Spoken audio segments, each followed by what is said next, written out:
Friends, family, and keepers of the faith, welcome to another Del Boy blog. And as always, we'll date stamp this. It's year 4, blog 29, or in legacy numbers, blog number 185, and it's dated the 7th of September 2025. Yes, we're officially in September. Kids are going back to school. Lots of people are returning back to work. Some, though, will be taking their holidays about now because they don't want the crowds when they go on their holidays. And totally get all of that.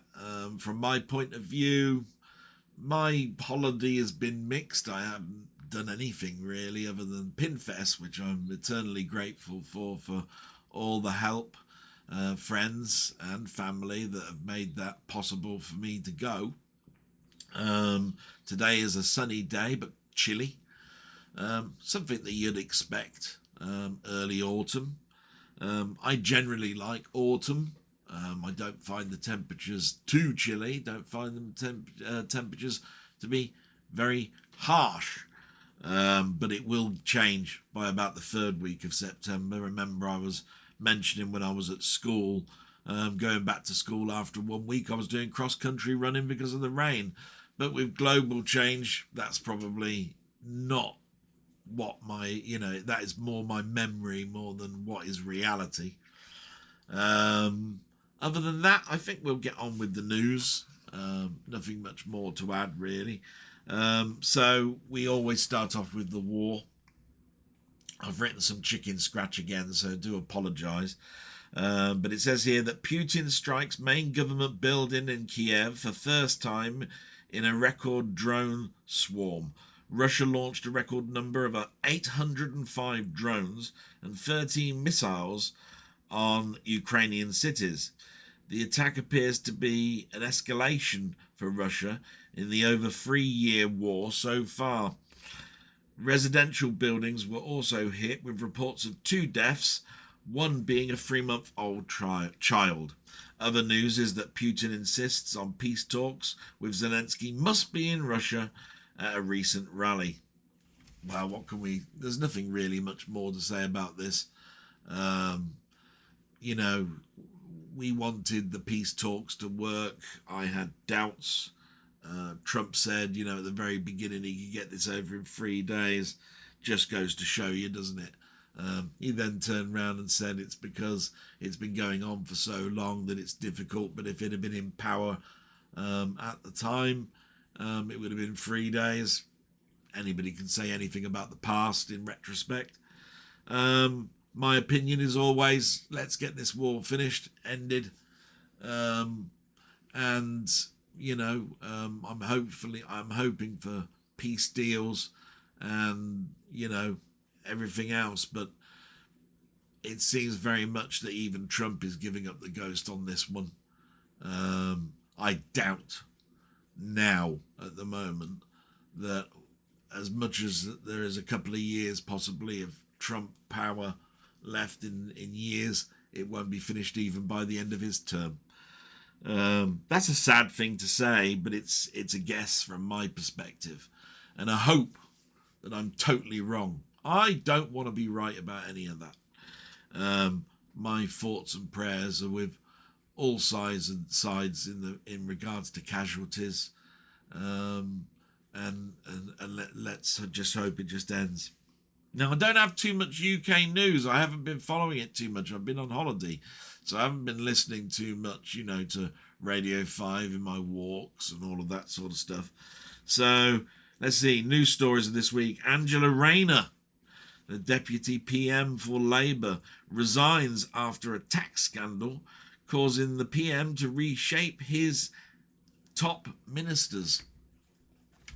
I don't know if you know anything about this, but there's been this house purchase before even Labour are in power, but then ministers are under all sorts of rules in regards to what you can and can't do. Apparently she had lots of advisement in regards to tax, and it's that bad advisement that's caused her to be in the frame. It seems very much like it's such a hot topic that our current PM didn't really have much of an option. He stood by her as long as he could, and that was it. Possibly that's true. All I know is that they've got all this power and money and rules, and to be quite honest, if you're not up with your own tax stuff, you hire a company. Hopefully that's a reputable one. Obviously this one isn't. You could look at that as being bad luck. All I know is, no, I don't like to hear of anybody losing their job. I don't know too much about Angela Rayner. I don't think she did much, if you see what I mean. So all I can say is, you like anybody, you just don't like to hear about people losing their jobs, and wish her well. But in regards to your own scrutiny on this, you need to expect it. Celebrities know about it. Politicians should know about it. Anybody who's in the limelight should know how much scrutiny you're under. So that's all I can say on it. There's really not much else to say, is there, really? I'm even waffling on that. Other news, the Duchess of Kent has died at the age of 92. She died peaceably at Kensington Palace with family around her. Again, nobody likes to hear about deaths.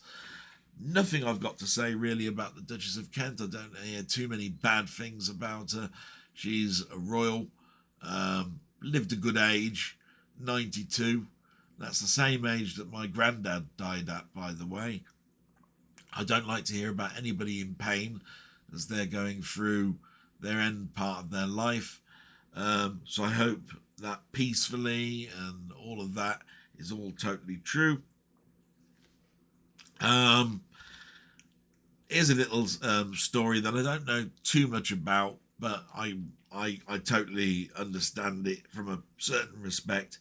The Official Safety Act, which I've been talking about for a couple of weeks really, has now hit the Steam platform. Now, the Steam platform is a gaming platform. It's one of the biggest, in fact, the biggest probably gaming platform out there. Millions and millions of users are on it. And we've had this Official Safety Act started over the last, 5-6 weeks, which has altered the life of many, many businesses. It's all in regards to age verification. So, of course, that's going to hit the gaming platforms, and it's hit Steam. Now, according to one report, 32% of the UK don't have credit cards. That was news to me. I thought, wow, that's a big number, 32%. I suppose it shouldn't be staggering.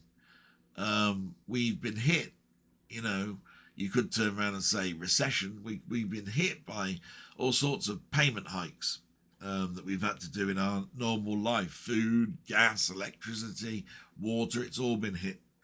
And I dare say a lot of people that have had houses and have had seen their mortgages rise and so forth on variable interest rates, cut their cards up, and therefore are paying off their debt. Some of them will have done so by now, because we're 4 or 5 years into a very turbulent 4 or 5 years with COVID, wars and everything. And so, that credit card companies are therefore finding less people using their credit cards. What does that mean?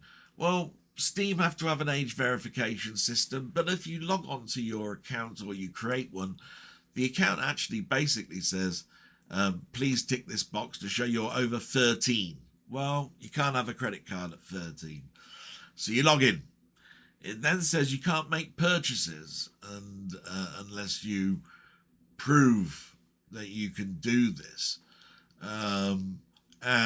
But of course you can get gift cards. So that bypasses that verification. This is apparently how bad it is for them. And then there is a tick box that says opting out of adult entertainment games. But you can easily tick that box and take that box away, and it's not hidden, I believe, under any parental controls. So what does that mean? Well, there are certain games that, because they're online, they're not quite as strict as if it was when you were purchasing it from a shop. So a certain game could be an 18 certificate actually listed as 15 or whatever.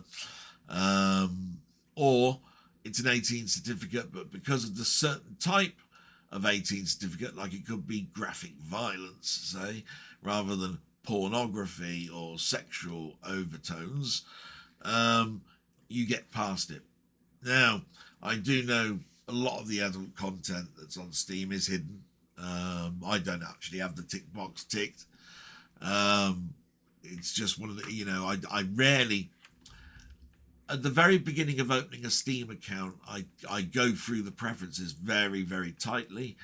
Where as the years goes on, I rarely look at it. So I have no idea from 10 years ago or more.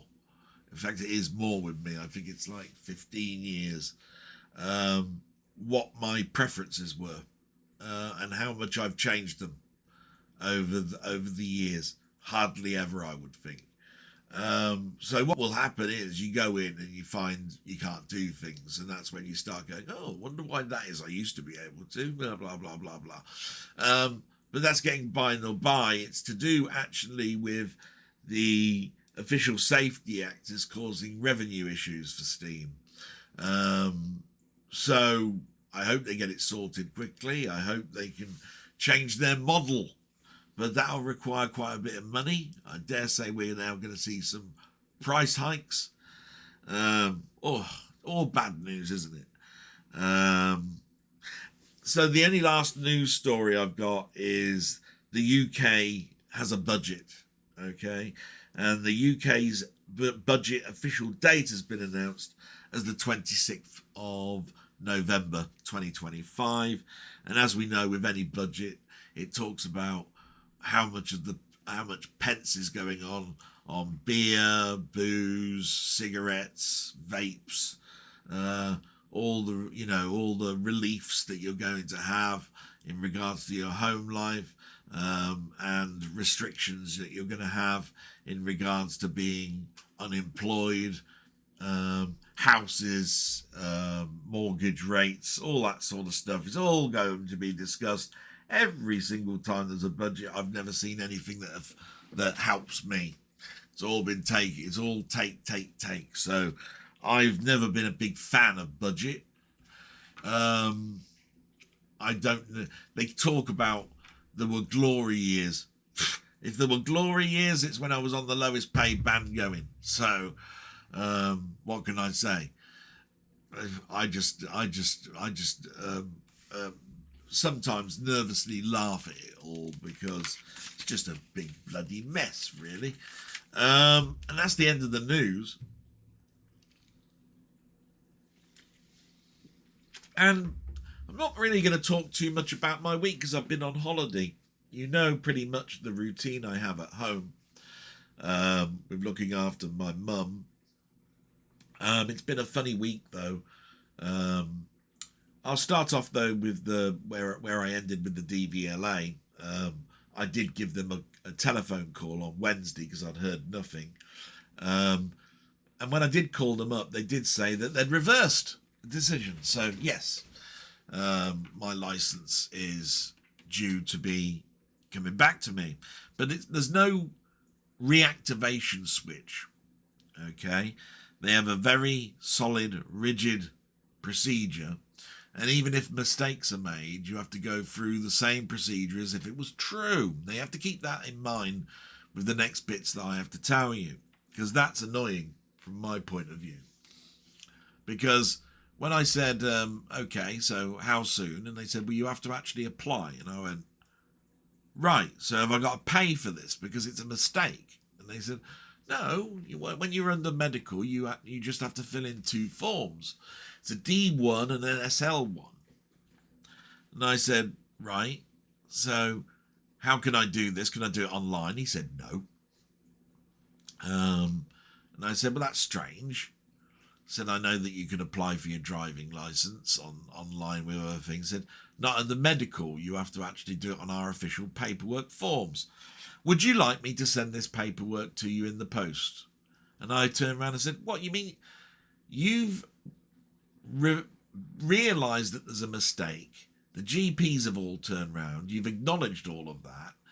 And I have to ask you, you haven't officially sent me any forms or contacted me to tell me that this has been,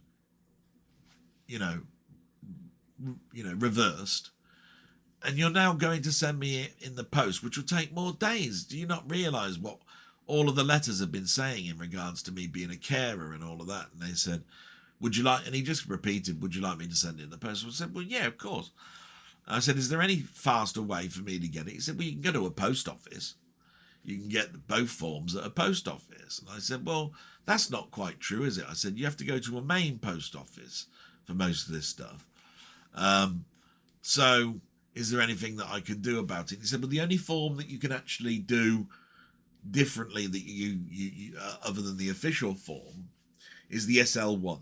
And I said, okay, so what you're saying is I can go to any post office, they should have a D1. And he said, yes. And I said, well, the difficulty I've got is, like most homebound workers, we used our printers less when we were at work. And when we came back, we tended to find that our work laptops don't connect to our printers because they're locked down so that you can only use certain types of printers, which are the ones that are at work. My particular printer hasn't had any ink in it for a long time. I haven't printed anything off for a long, at home for a while. It would cost me, 40 odd pounds for printer ink. I said, can this SL1 form be filled online? He said, no. And I said, well, I don't really know how I'm going to get round this because I have to wait for your forms. And it might well be that the next door doesn't have one of these forms. He said, well, then you'll have to wait until the official form comes through. And I was going round in circles with him. So I just basically thanked him for his info and I put the phone down. I went next door. Yep, they have a D1. Never heard of an SL1. So filled in the D1. And as I was going down, there's a medical section. And it says, please tick any of these boxes if they're true. And of course, sleep is there, but I haven't been proved. So I needed a little bit more guidance. So I phoned them up again. Here's another half-hour wait on the phone and managing to speak to someone. I said, look, I've already spoken to someone already. I'm just going to speed this up. Do I need to tick this box for sleep apnea when, if you read my notes, you'll see that there's nothing proved. So basically, we've recognised that this was all a mistake. So do I need to tick it? And she said, no. Or she said she wasn't sure. So what she said was, why don't you put a covering letter in there? I said, well, that's a good idea. I would have probably have done that anyway. But I want to just say something else about this SL1. If we know it's a mistake, why am I filling in a medical form? Surely this section that I'm talking about, which is section 4, by the way, of a DL1 form, already has medical questions which I'm not ticking. So why am I actually filling in another one? And it says it's because of the fact that you had it revoked due to medical reasons. I said it was revoked by mistake. You've already recognised this. So why am I filling in, again, I was saying, why am I filling in an SL1 form when it's a mistake?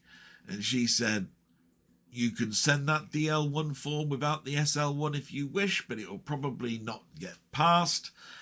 Put in a letter about it, but what I would recommend that you do is that you fill in this one and send it, and possibly you might want to consider when the one comes in on the post, sending that one in again. Put in the covering letter that you recognise that SL1s are required in the normal sense, but because you were revoked mistakenly, you don't feel it's there, but there will be another one following if it's required. And I said, well, it seems very much that if anybody read something like that, they'd wait for the SL1 one to come through because it's the more complete. I said, I'll think of some different wording that I can use, and thank you very much for your time. So I sent off my DL1 form the same day so that I don't have to wait for this form to come through. It is now Sunday. That form has not come through. Now, I don't know what you're supposed to read in between the lines on that. Either the guy didn't bother sending it, or it takes a bloody long time in the post for anything to get here. I don't know. Both are probably real. If you've ever been listening to the news that I've talked about in regards to our postal service, not that I talk about that too much, but I have mentioned that the Royal Mail is under a lot of change, and they've been talking about doing things like 4-day weeks and for first class post, and 2 and 3 day weeks for second class, and all sorts of stuff, which means they're not doing a full 7-day service. So anyway, that's where I am with the DVLA. It's all good. It's all been reversed. I have to apply. It can take up to 3 weeks for something that was a mistake.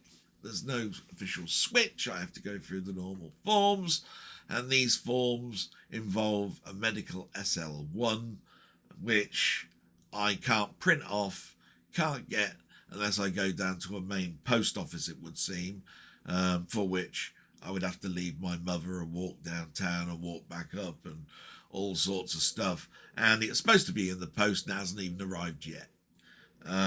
All I can tell you is hopefully it'll turn around quickly, and the D1 form has been sent. It was sent on Wednesday. Hasn't helped with my stress levels.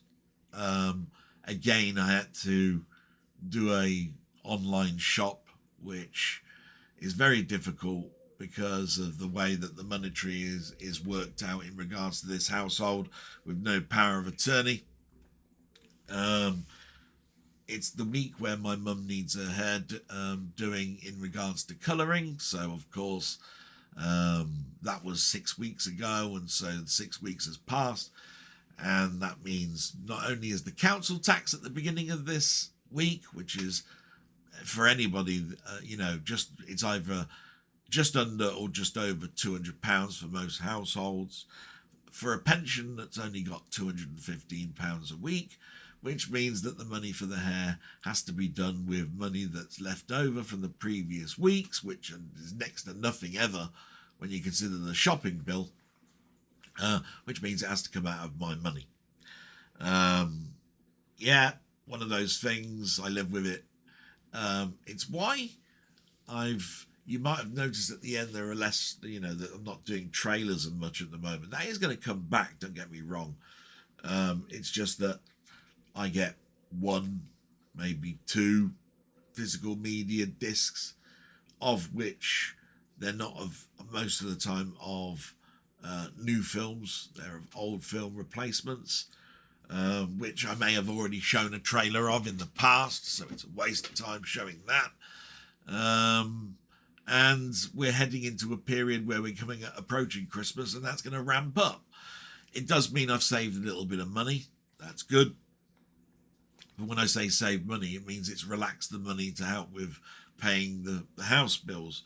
So I've not actually put any money into savings. That still is flatlined into never is any money being saved, and only is money coming out. What can I say about that? It's my mum, my lover. Nothing's going to change. And it is what it is. So that's pretty much the DVLA side and monetary side of things. It's been a bit stressful in this house for a while. I was talking a little bit to my sister in regards to my exhaustion levels and how I wanted things to progress to try and get to a point where we're both less exhausted. But it fell into a big argument. And it basically that argument turned into, I don't like to use word threats, but they were implied threats based on my sister's husband. I suppose I don't like to also use the word entrapment, but it seems very much that if I live here, I have little to say compared to siblings in regards to a house. So in other words, my mother would never stop my sister coming into the house. Totally get it. If my sister does not want to work or help in the evening, then she can just not turn up. That means I'm forced to do it. See what I mean by the word entrapment?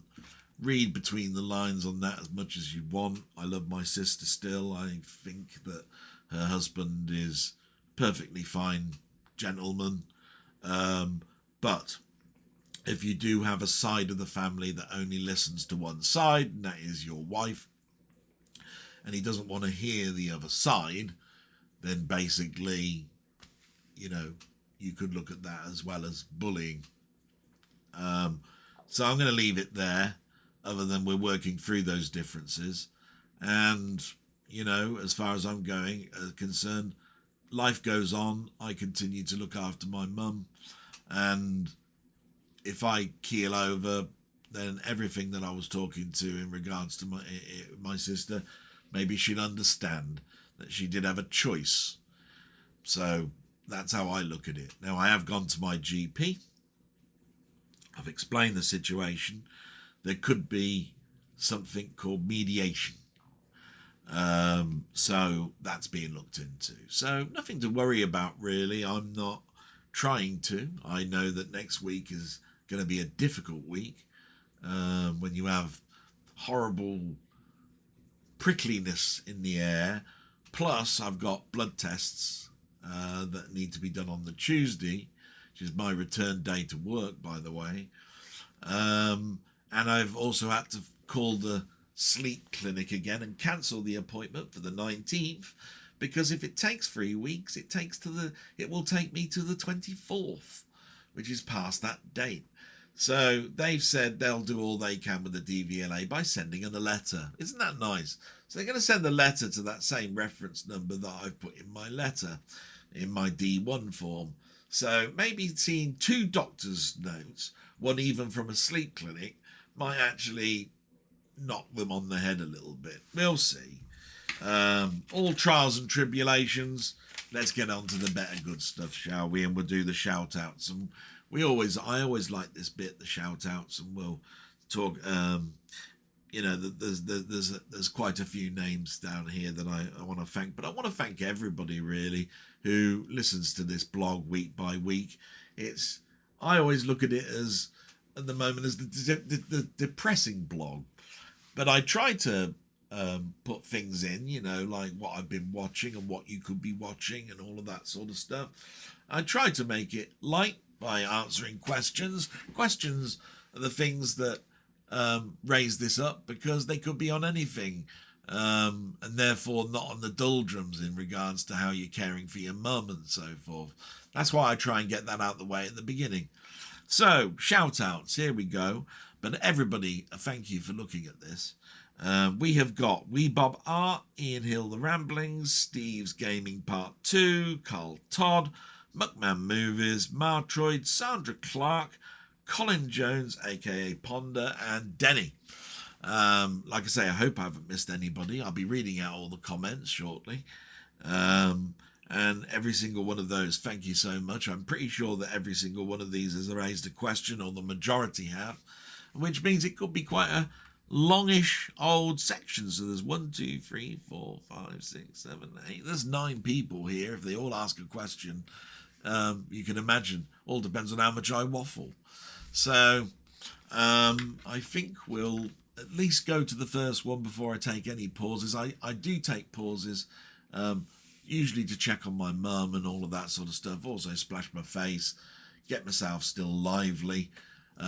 Sleep deprivation is still there a little bit, although I looked at my I went to bed last night at, it must be about 11 o'clock, 11:15. My mum was in bed by 9. She wanted to go to bed early last night, and to be quite honest, on a Sunday there's less alarm clocks going off. There's one that's set for 7 o'clock, which means I should have got a good 8 hours.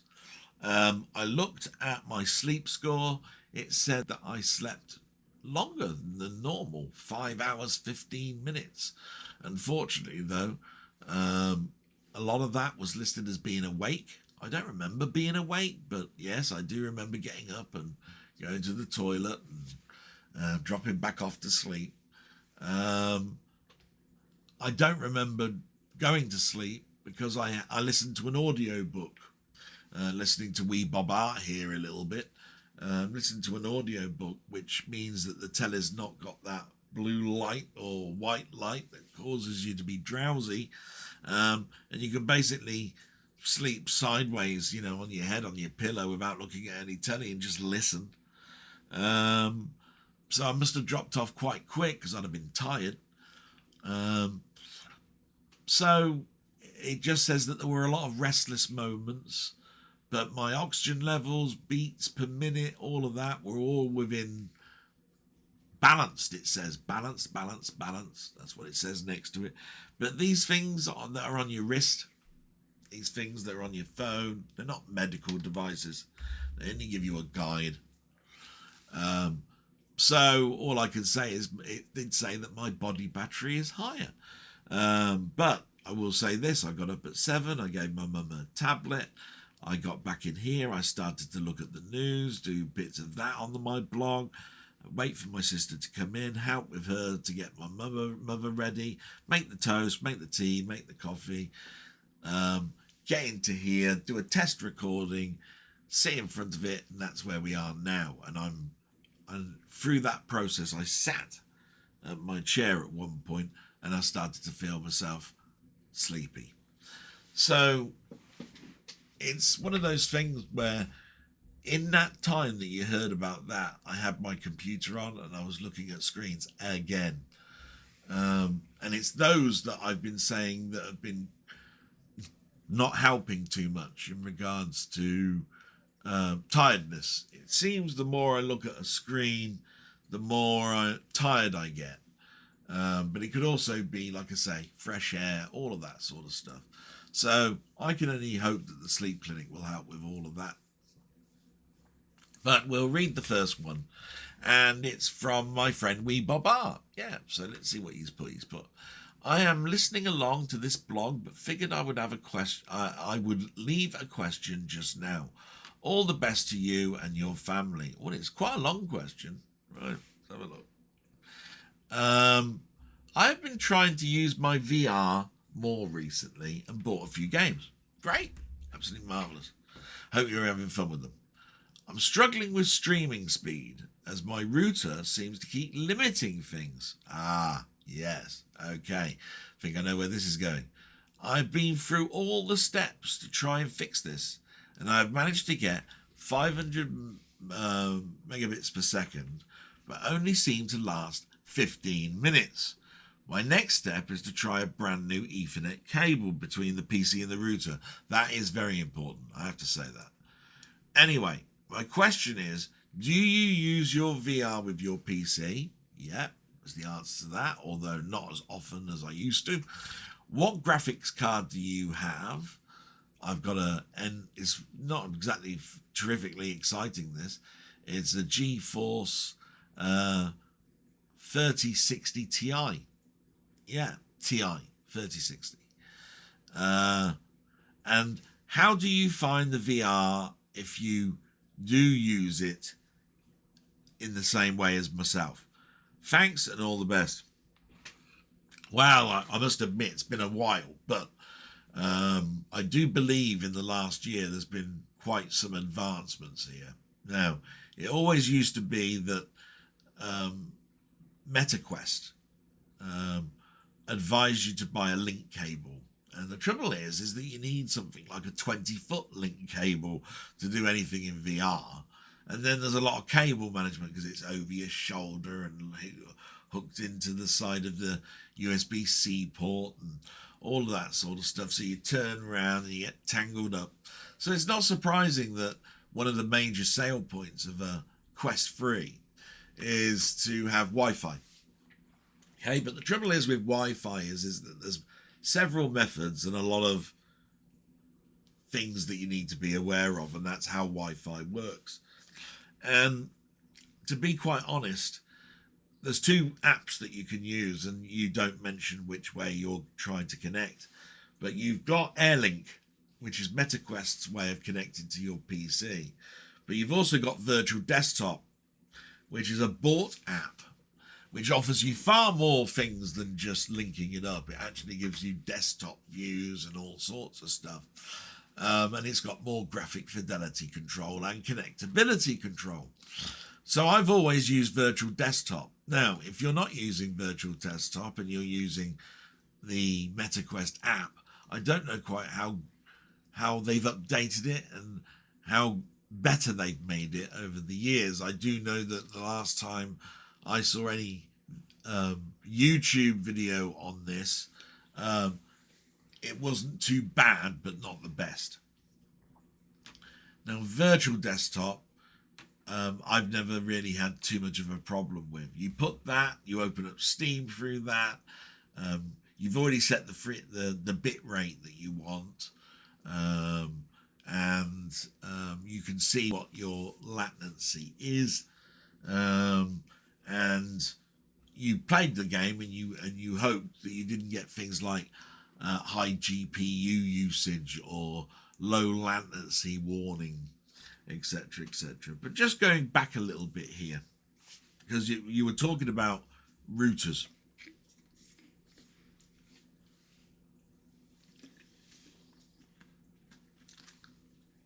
Now, the one thing, because I'm an IT technician and because the company was going that I worked for bust and I was the IT hardware manager, and I spoke to my director before I left, he turned around and said you could take some equipment away. I had my internet service provider router, which is connected by Ethernet into the back of my PC, which is only as good as the internet service provider will give you as well. You can, by the way, bypass all these, but they don't like you to do it, especially with their support. But a lot of people have found major and better success if you've got a dedicated router for your VR headset. So what that basically means is that you turn the router into an extender. And that means having a separate router and linking it into the other router that you've got, your main one, which then daisy chains into the back of your PC. Now, you don't need to do that because you can keep it as a normal router as well, okay?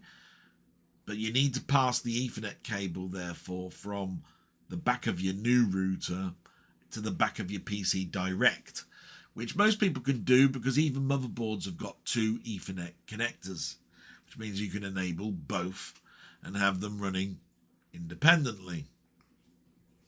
Now, the reason I mention that is because your other router has probably got other Wi-Fi devices connected to it, your tablets, your phone, your TV, all sorts of stuff, right? And the next thing that a lot of people don't know is that Wi-Fi's are separated into channels.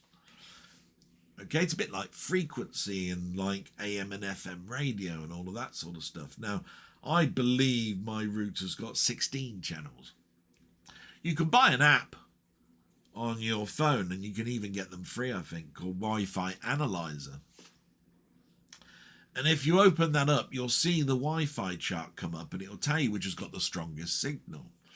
Now, what could be happening if you're dropping after 15 minutes is that your channel is being interfered with by another channel. So say next door is using Wi-Fi channel 16 and you are using on your router Wi-Fi channel 16. What will happen is that there will be some degradation.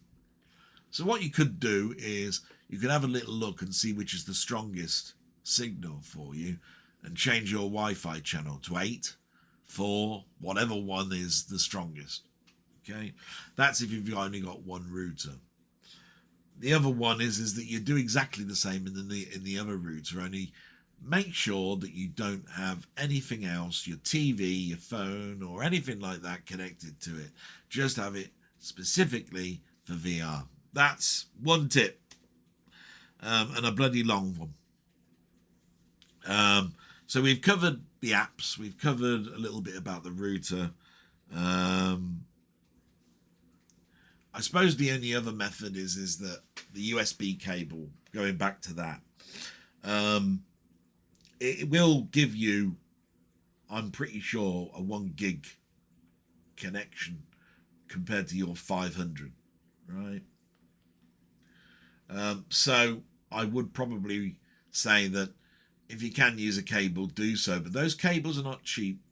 You can buy third-party ones, but you tend to find that they're not. You have to look really on YouTube and forums to find out people that are using them, what they bought and what they found out. Because I know that I made a mistake once. I bought a 20-foot version of it, which was cheap through Amazon, and found out that it just supplied power. That was a stupid mistake. Sent it back, paid the extra, got the other one, and that didn't give me very spectacular results. I then bought a shorter version that was by Oculus at the time, and that was fantastic. Really, really fast. The trouble is, it was too short. I'd have to sit at the PC to play my games. It wouldn't stretch, to the middle of my room. So that's why, Wi-Fi is the sort of recognised route. And when you do get your connection up, just check your fidelity settings. Don't have it set to 120 hertz. Set it to 90 for your visuals. Look at the bit rate. Put it to a sensible number. Increase it in increments until you get it correct. Obviously, the higher the bit rate, the better the fidelity. But that's about it. I think I've talked about it. I hope that gave you a good answer. I must admit, touchy subject, really. It is one of the selling points of the Oculus. So there are a lot of people out there that are using it on Wi-Fi. Why shouldn't you, therefore? So it's all down to the fact that the information I've got doesn't tell me whether you've got virtual desktop and all of that sort of stuff. So I'm hoping it helps. Thanks very much, Bob. Salute to you. I think I'm okay to read out another one. We'll before I take a little break. I'm not feeling too bad. Hopefully I look like I'm awake. And it's from Ian Hill, The Ramblings. Brilliant. So he's put, "Hi Del Boy, hope you and your mum are doing okay and there is some stability. Though life has a habit of changing things without any notice. I know it. Bloody hell." Read my monologue at the beginning. It was great to be back doing the live with you.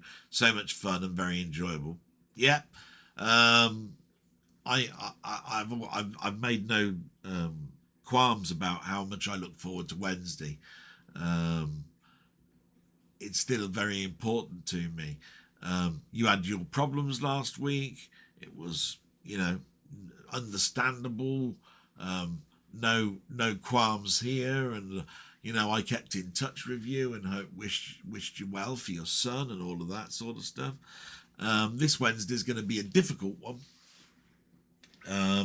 It is my sister's birthday. I do know for a fact that her husband will want to do something on that night, and that means me totally looking after my mum.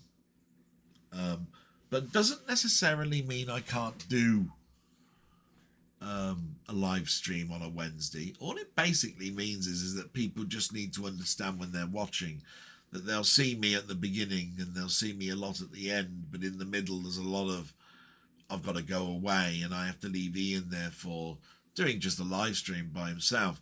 Now I can get my mum into bed within about 40 minutes.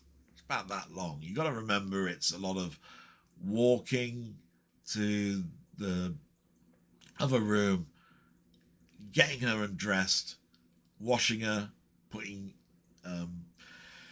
bed creams on, a lot of standing, a lot of sitting down, a lot of changing into pajamas, a lot of adjusting the bed, and then switching everything off, ready for the next morning. So you can imagine that where we can just take our clothes off, you know, have a wash, clean our teeth and all of that sort of stuff and get into bed, our own power, and probably do that as a normal, regular routine in about 10 or 15 minutes.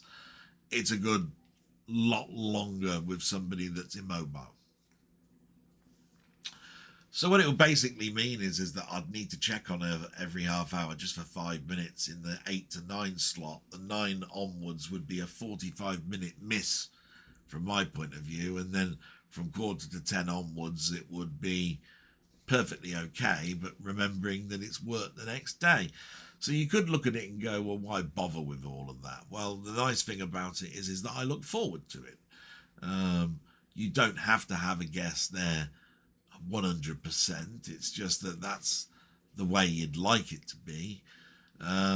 Me and Ian will discuss this, and if it means that it shifted to another day, maybe Thursday, or it's not worth doing and cancelled like it was, I hope that it.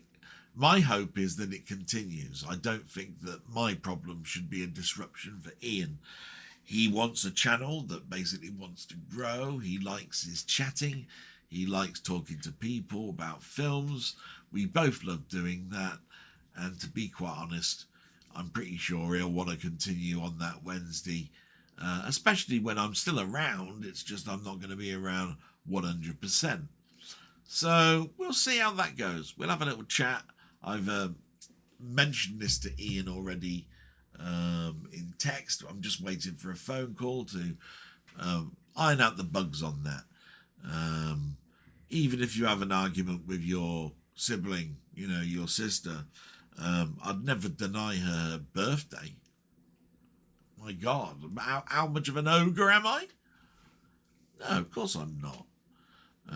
Love my sister. Just because we don't get on means nothing. So there we go with that. It was great to be back doing the live with you. So much fun and enjoyable. My son is slowly improving. I know walking is difficult and takes a lot of effort on his part. I'm glad they have given him a month off work. Oh, that's nice as well. Yeah, a month. Great. I had only 2 weeks after my heart attack. So that's brilliant. On Wednesday, I went up to the university to have a scan on my stomach. The good news was it was okay, totally clear. I must say walking there and walking back made me very tired. I would say it took me about 2 days to recover. Yeah, I can imagine. Whenever somebody is ill or got problems with their legs and mobility and all that sort of stuff, yeah, nasty. It's like you've lifted up something heavy, and that pain that you have with your arms where you just don't want to lift them, right? It's like that for 2 days, not an hour, 2 days. And you're going, shit, you know, bad. I watched some great films this week, he says, including North by Northwest, 1959, a Hitchcock classic, which you kindly gifted to me. What is not to love about it? It also enjoyed watching 8 episodes of the first season of Wednesday. Yeah, that's a great series. Jenna Ortega was outstanding. It was created by Tim Burton. Then I watched Breaker Morant, a 1980 film starring Edward Woodward. So that'd be towards the end of his life. He died in the 80s, I believe. Based upon a real-life character, an Australian in the Boer War. It was in essence a courtroom drama, and in flashbacks, seeing the story unfold. It was in many ways a very tragic story. I found it very powerful and good to see a film about the Boer War. Edward Woodward, yeah, he used to live in Oxfordshire, and he used to pass by my town hitchhiking. I was going to computer club in a small village around here in the 80s. And my dad had seen him many times. I hadn't. And all I kept thinking of when I was at that point was, I wonder if I'll ever bump into him, right? But of course, I didn't go to computer club after a period of time. About 1987, I think I stopped going there. I believe he was still alive up until the late 80s, early 90s. It was in The Equalizer, so he finished all his duties on that. I'm just not quite sure what year it was. It eludes me. I'm pretty sure it was the 90s. Yeah, but early. Pretty sure of it. But I did used to know because it was something that was quite local to here. My question this week is, if we could rewind our life back, is there a period of time in it that you would go back to and live again? Would I? If there's a choice, it would all depend on what I can and can't do. If I'm an observer, fine. You know, it might refresh some of those things that I thought I did, but I didn't actually. That'd be all right. Would I want to go back, though, and relive it? Probably not.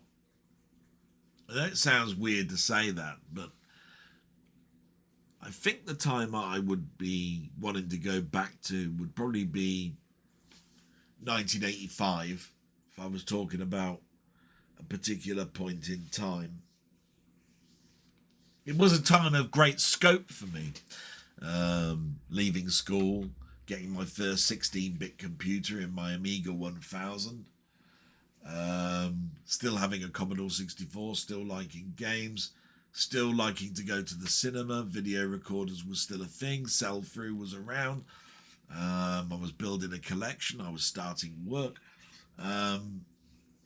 All sorts of major changes in my life happened in 1985, and most of them all right changes, you know, not ones that were bloody awful, and I have a black stain on some of those experiences that I had. I mean, there are no end that I could talk about in 1983, 82, 81 with bullying at school and you know, being quite a weighty person at that time. The choices you have to make leading into the next 2 years, that would be 84 or 85, in regards to qualifications and leaving school and going to work. Lots and lots of pressures.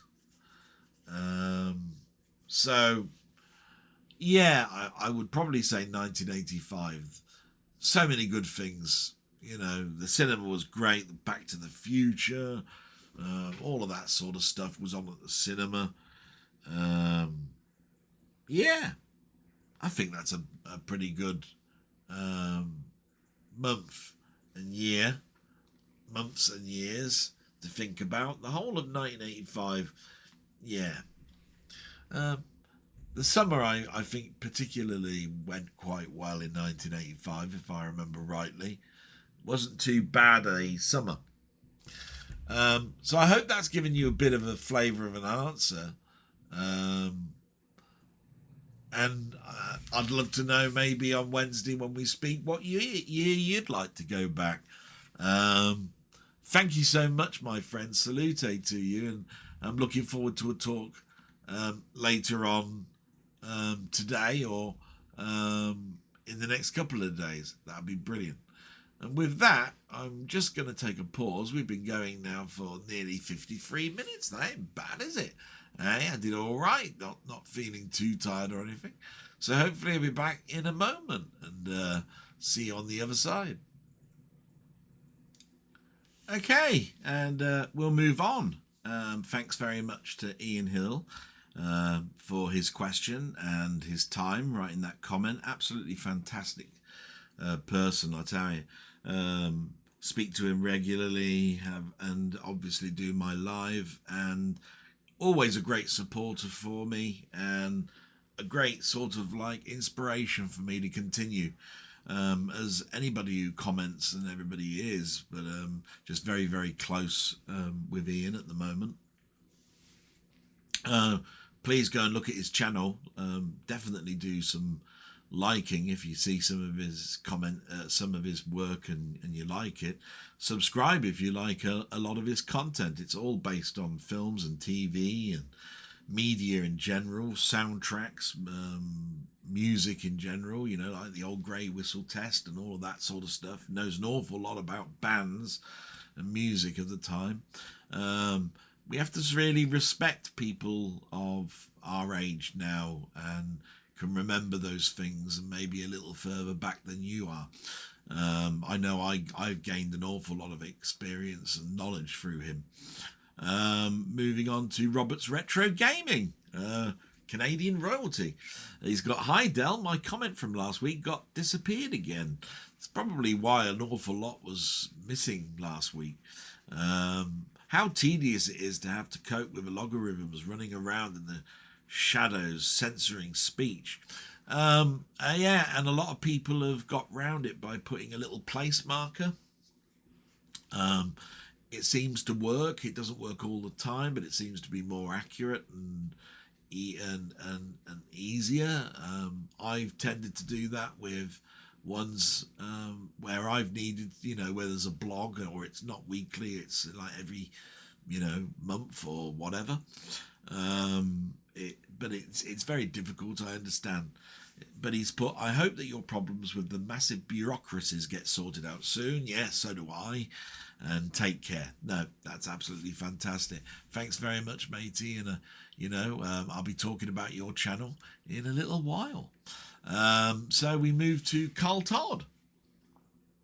Salute to Robert again, who's got a channel. Do go and look. And we've got, "Hi Del, I hope this week has been an improvement for you. Fingers crossed for the good news from the DVLA. Yeah, we seem to be moving forward. I may have mentioned the collectors program last time. For last year's renewal, I tried the web apps since they were about half the price of the PC programs. Yep, that's very true. I find them to be okay, but sluggish. Yep, another reason why I keep with the PC one. I may go back to the PC versions when I renew." Yeah, it's one of those things where you don't even have to renew, and you can let the subscriptions lapse a little bit and wait for a sale. Apparently they have 2 per year. I've noticed I've had less emails telling me about when those occur. I'm keeping a closer eye on it because some of my subscriptions have lapsed, which means that I can't do certain stuff like get IMDb scores when I'm putting in my movie stuff and that sort of stuff. However, it does allow me to keep having cloud access, upload stuff and download from their library what the other people have put in keeping the database accurate. So I'm happy with that until I've got money to do so, because it's not cheap. Some questions for you. Number 1, do you have any thoughts about the announcements of Dolby Vision 2? I do. This was announced in my next section, believe it or not. It came from Mid-Level Media. Dolby Atmos 2. Is it upgrade time for TVs and films? Question mark. It was the which was the video on YouTube.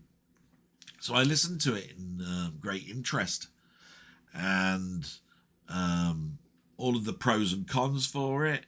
He mentioned a link to the website. I did go to the link, read about it, and like anything, I'm not really like, other than when I was in the early days, I wanted absolutely everything to be top notch if I could.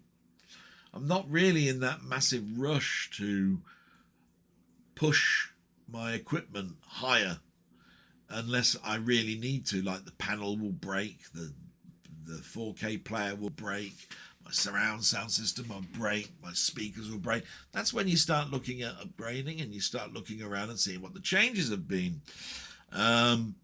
Dolby Atmos 2 is apparently coming in 2 flavors, as Dolby Atmos 2 and Dolby Atmos 2 Max. And apparently it uses that buzzword AI. Now, AI is probably going to be covered again in another little section. I've never had a problem really with AI.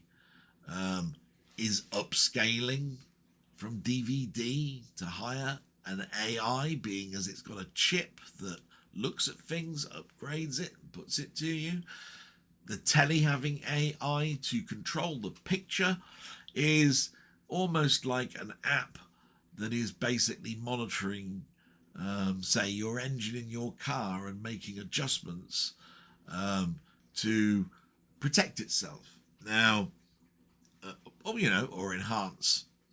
Now, having it in the TV is basically going to be color correction control, upscale, frame shift, jitter correction, that sort of stuff. And you can do that manually there, but to have it done on the fly is probably a good thing. Don't look at it as being a bad thing. Where I think it's a bad thing is when filmmakers use AI and they start replacing extras and actors and imagery and using, all sorts of different methods to alter creative control. Now, that's a different subject. So I'm not really sort of like bewildered on why AI is now going to be something that's going to be happening in our TVs in the future, as long as it doesn't restrict my content. So from that point of view, where is Dolby Atmos 2 being aimed at? Now, apparently, Dolby Atmos 2 will appear in mid-level only TVs. So it won't be in the cheap ones. And it will be Dolby Atmos 2 Max in high-end. And when I mean high-end, I mean high-end. I'm talking TVs that cost you $4,000 or $5,000 flat out. Not these £1,200 up to £2,500, which you may consider to be, well, that's still a substantial amount of money, Del Boy, and I agree. But they are now considered to be, that's the mid-brand now. And it's those ones above that threshold that's considered high. And I have to admit, back in the day of plasma, my Pioneer plasma was $3,500. So it was in the top end. It was, I think, originally it came out at $5,000. I bought it after 7 months. It was supposed to be 4, but I got a discount because I was buying a player and a sound system at the same time. So it was a $4,000 TV, really, my Pioneer plasma.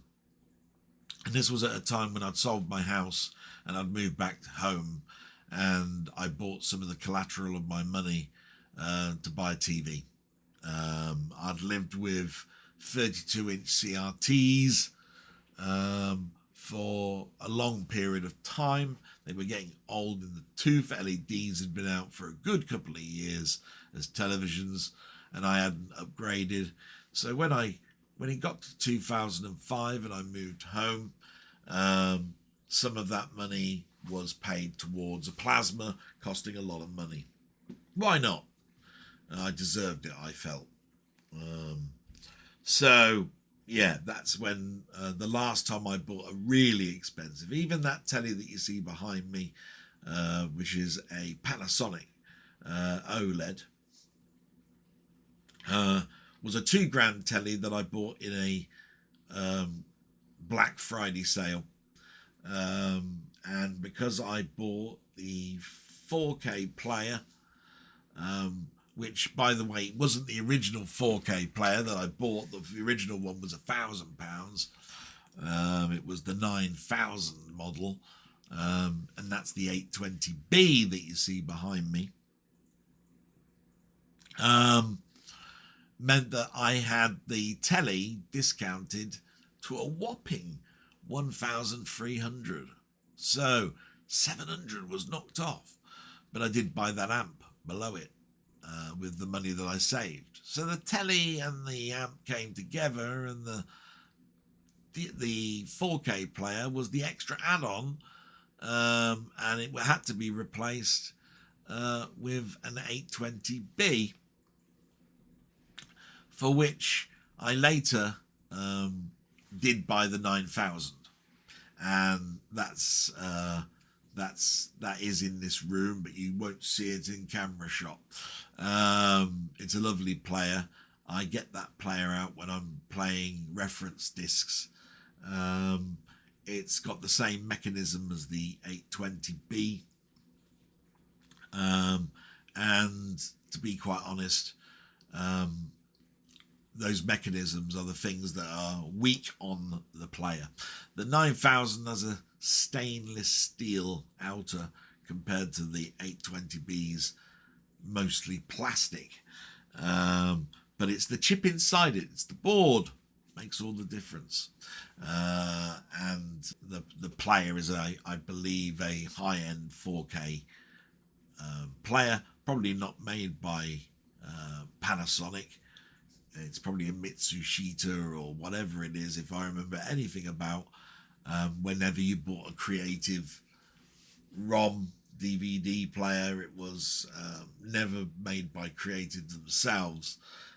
It was the board that altered its characteristics. Same with this, I believe. I'd have to check that out, but I'm pretty sure it's true. Digressing here a little bit. Dolby Vision 2 is exciting, but I'm not in any rush. And we will see what the future holds. But as long as it doesn't alter creative control, AI doesn't worry me with it. Like I say, it's funny how some people think as soon as you hear the words AI and it's incorporated into something, that it takes away every function in your phone. This is Dolby Vision 2. I don't believe the AI is going to control any camera that might be inbuilt in your telly or whatever it is else, sound. I don't think it's a Dolby Atmos 2, is it? It's Dolby Vision 2. So, that's all I've really got to say on it, really. But you do have a second question. He's put, Mainmeister released a video ranking 8-bit computers.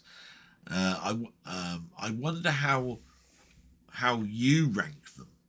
Maybe a top 3 ranking speed, expandability, graphics, sound, price, ease of programming. But think about the overall computer, not just the games. I have to rush now, but going to the cinema with the missus. So just going back before you end off with your PS, as you put a PS. Ranking computers. I found that a very interesting thing that Mainmeister was doing, and it's his second attempt at him doing it. And he narrowed it down to a certain amount of computers at that.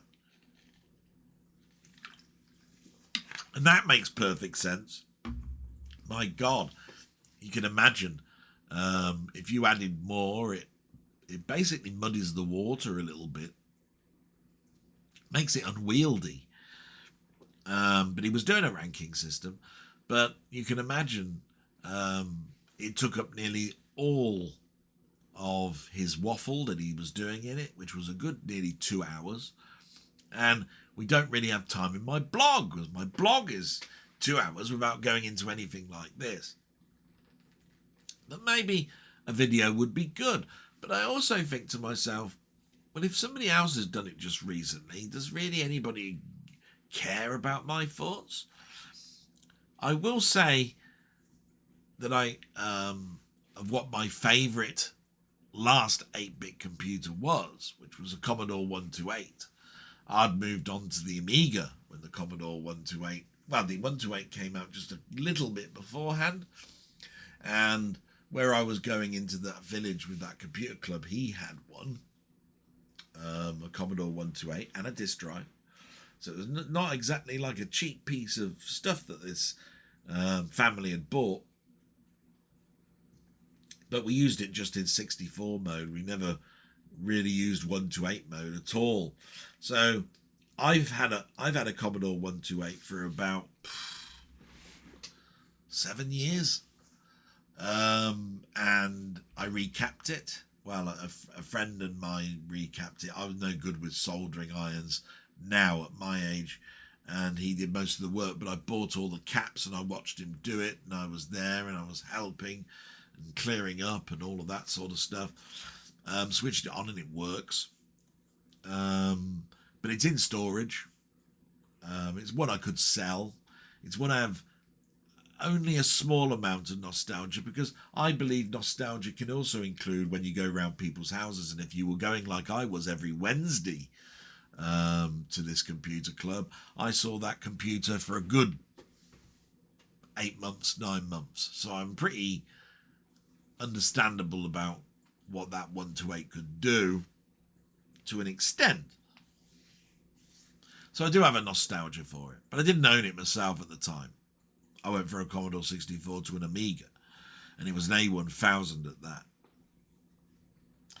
So that is always going to be sort of like the last 8-bit that I really ever saw, I think. Even the Apples were still 8-bit around about this time. I think the Apple 2GS was around then. I have to think about that, you know. I've got my home computer top trump cards, you know. So you can see, look, it starts off with the Acorn Archimedes. I'll just quickly look, just at Apple. This lists 16 bits as well, because the Acorn Archimedes and all sorts of stuff are in here. But let's look at Apple. So the Apple Macintosh 1984 that's a Motorola 68000. The Macintosh 2 is a 68020. Don't have the GS model. The Apple II was an 8-bit. So the Apple II GS is a possibility, because it would be between the Apple II and the Apple Macintosh 128. Yeah, the Apple Macintosh 2 is a 1987 model. So I love these. I'm just going to show you those cards. There's an Apple II. You see, 1977, so it will be 8-bit architecture. Apple Macintosh 128 is a 1984. I don't know if I can get that in focus. I can with my fingers. Yep. And the Apple Macintosh 2 is even later at 1987. You can see it's a 68000, it says at the top, meaning that it's got a 16-bit processor. I'm not sure of the bus. Pretty sure they were fine.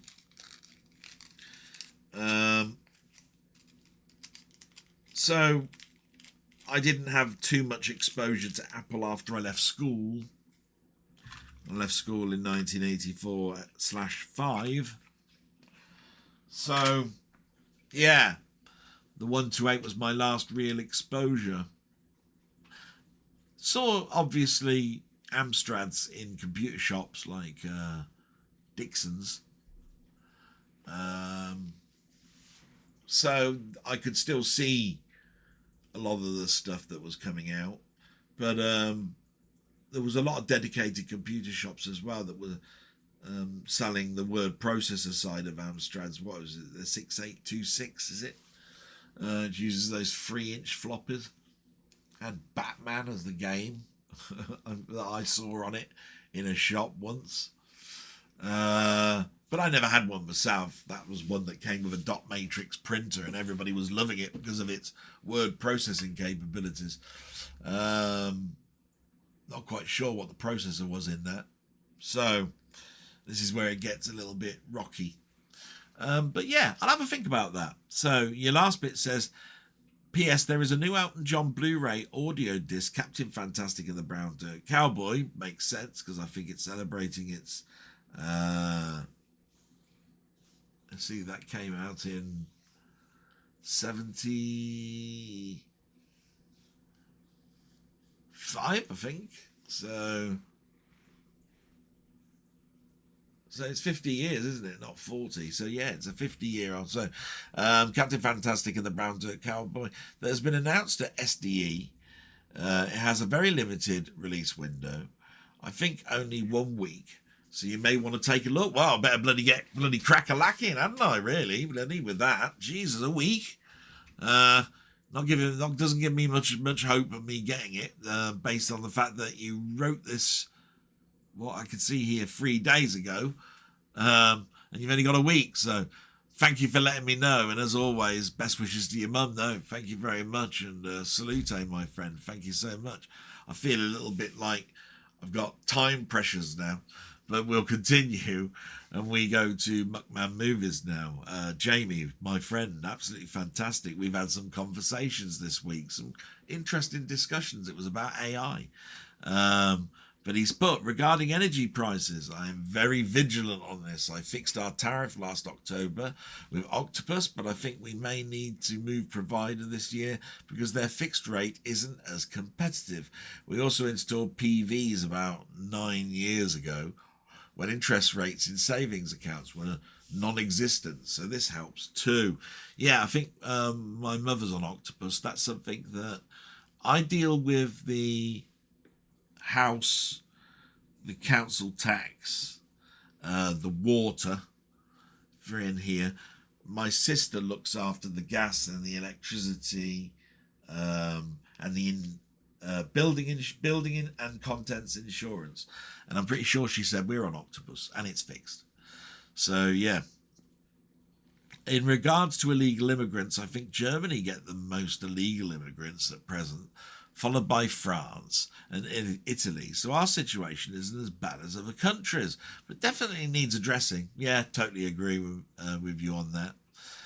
By the way, that tower of Blu-rays behind you is increasing my anxiety levels. Is it really? Yeah, you want to see my anxiety levels then? I actually live in the damn room. I can just see you knocking them all over and damaging them. Don't know if you noticed now my head all covers them. They have come down. The reason they get that high is not because of the amount that I'm buying, but sometimes because I haven't catalogued them. No point putting them in a case. Semi-done, half catalogued, half not. And then when I go back to it, I find that I've got a ton of stuff to do. So I tend to find that when it gets to a certain level, I get a new case out. I catalogue them, put them inside into the case, like you can see up there, the silver cases, and I place that upstairs. It's one of those things as well where I tend to find I have a duty to show some of those collections, which I've done in the past at the end of a blog. But I also need to know it in my statistics for my collectors database program. So it's an ongoing project. And eventually I will have shelves and things like that. I will get round to that. So I hope the anxiety levels have dropped a little bit, being as, there's less of them now. It may not look like there's a lot, but I actually moved over 50 during this week. So you can imagine 50 more on top of what was there, and I can understand the anxiety level.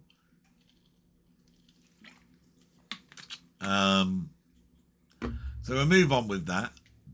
There's a good Sergio Leone documentary, I watched it now on Now TV, that touches on Leone and Morricone's relationship when making their film together. It was really enlightening. I didn't realise they went to the same school together. Yes, I knew that.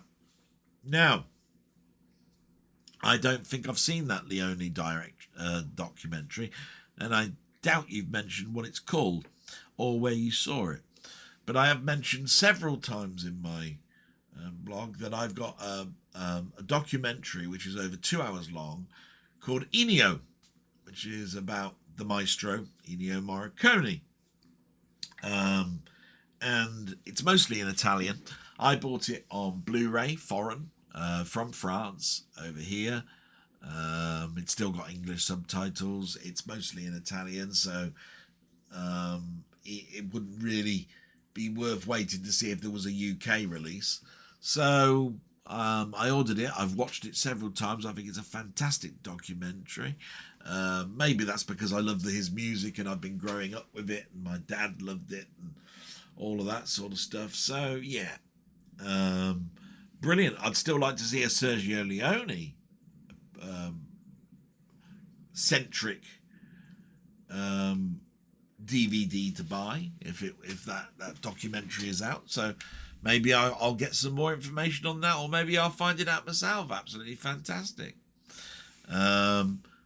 And just going to take another little pause. I don't know if you noticed, but just starting to get double vision a bit. I want to splash my face a little bit, but perfectly okay, by the way. So I'll be back in a moment. Hello, so we'll continue now to my mate Steve's Gaming Part 2. The little sod, freaking hate you little shit. That's my little salute I have to keep doing. Well, I don't have to. It's fun. But he's never complained. He's put here, hi Del, a great blog as always. I hope this week treated you okay and you didn't get too much hassle or stress. Well, I tried to keep it on a level plane, but you never can. Summer seems to be coming to an end, and geez, I'm so glad. It's been awful for me as I suffer so much in the heat.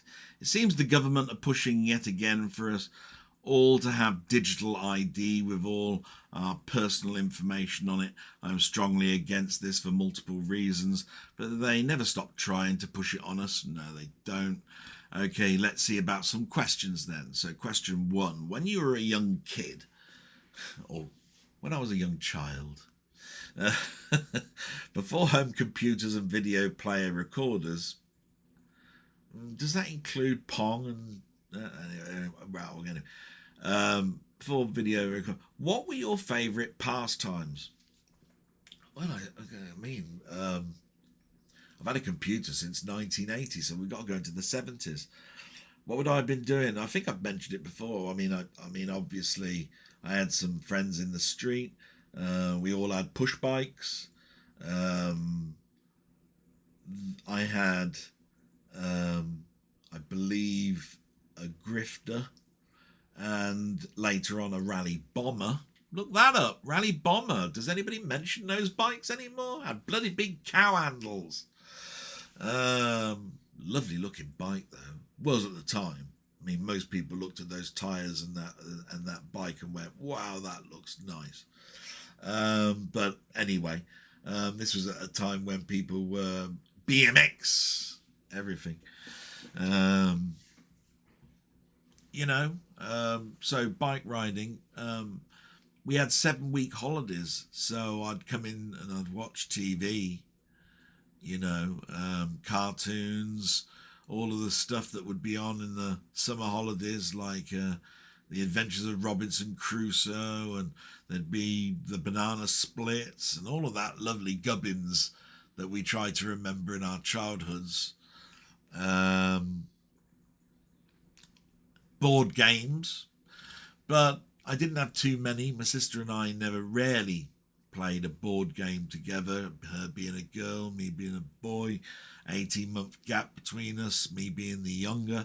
So I'm sure I was a hindrance to her. I'm pretty sure she felt as she moved through schools, because she would have gone to the bigger school a good year before me. So yeah.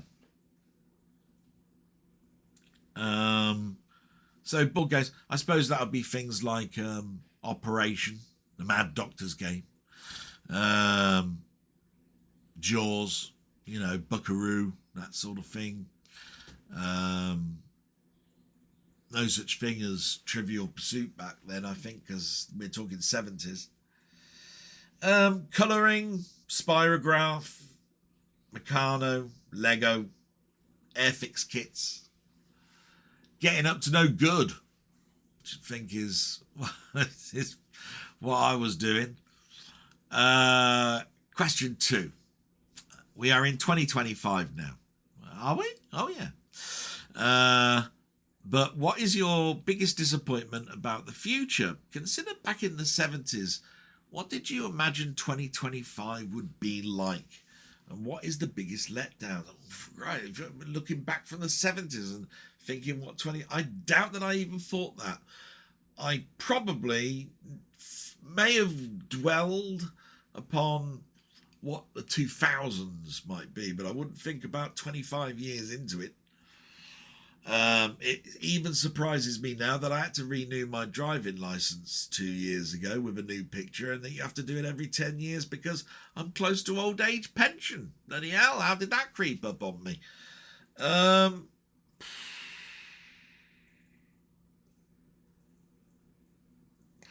I tell you what, this happened a lot. This did happen a lot. Even in the 70s, and the telly would be on. Tomorrow's World would be on. Now, I loved Tomorrow's World. I didn't get a lot of it because it'd have stuff on it that just meant nothing to me. Medical advancements, all of that sort of stuff. But I did love it when they showed concept cars. You know what I mean? When they said, this is the new concept car that's just come out from Ford, and it's got this and that and the other, and the doors lifted up, and it looked like it was made out of plastic, but it was probably carbon fiber, or that sort of stuff. It didn't look like it anyway. It didn't look like it was built like a tank or anything.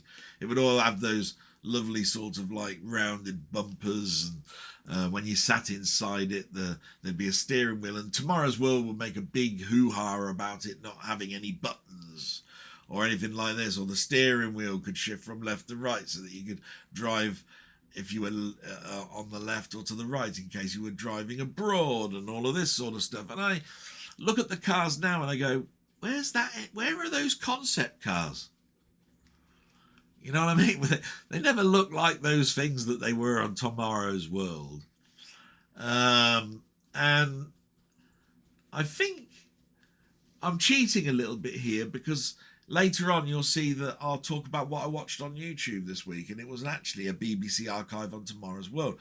But that would be definitely be one that I'd be going, when are these cars coming out? My dad's still got a Wolseley. I'd be looking at it like that. You know what I mean? But you know how we were as kids? We had top trump cars, didn't we? And we still loved those classics, didn't we? Those Jaguars and all of that sort of stuff from the past, those classic cars. And we always used to go, they're great. But we always had one foot in the future and go, oh yeah, but look at that Ford Cosworth that's just come out, that sort of thing. My next one would probably be passenger plane advancement. Yeah. As much as, I love the fact that we can fly wherever we want, Concorde was a big thing, wasn't it? And you used to think to yourself, how long is it going to be before they take away that sleek design and they put that engineering into passenger planes, And they haven't changed that much.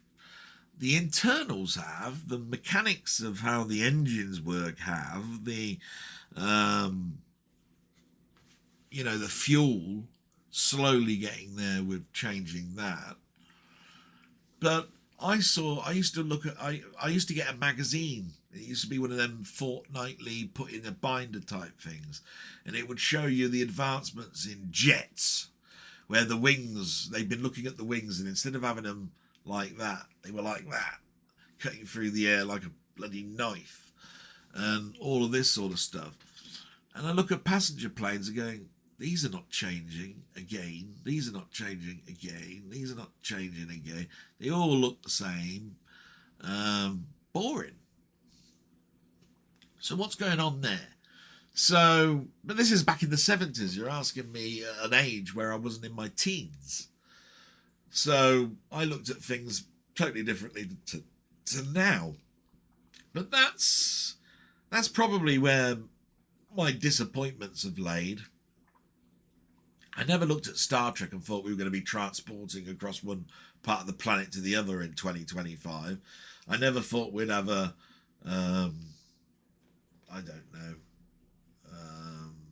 warp speed and space.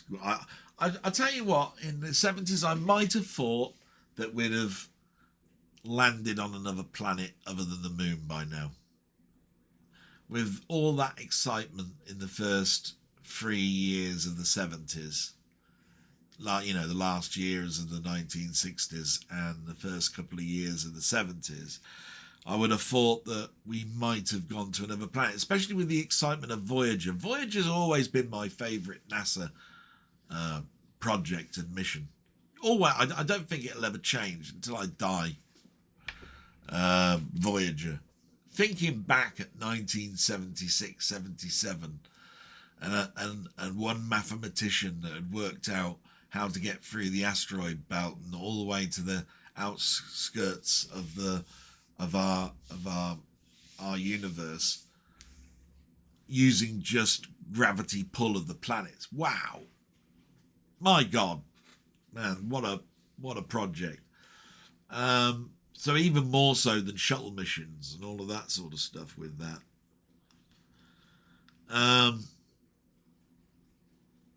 So yeah, I mean, space exploration has slowed, hasn't it? I mean, it slowed to a crawl with the shuttle disasters, and I think people fell out with it, and people aren't really caring that we've got a new mission that's going to go around the sun, that we, the probes and all that sort of stuff.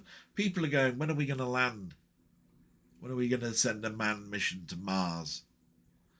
And all that sort of stuff, without understanding, when you haven't got the money to research, when you're not making those advancements that are needed in regards to shielding, reusable rockets, fuel, and everything else, that we're not going to advance. The equipment that was on the Apollo missions, the computers that were in there weren't even really computers. I mean, there's next to nothing.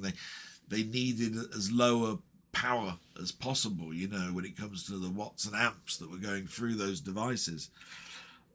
Exactly the same now. It's all about reserve in regards to power usage, etc., etc. So, yeah, it doesn't surprise me, but I am disappointed. 2025, we still haven't.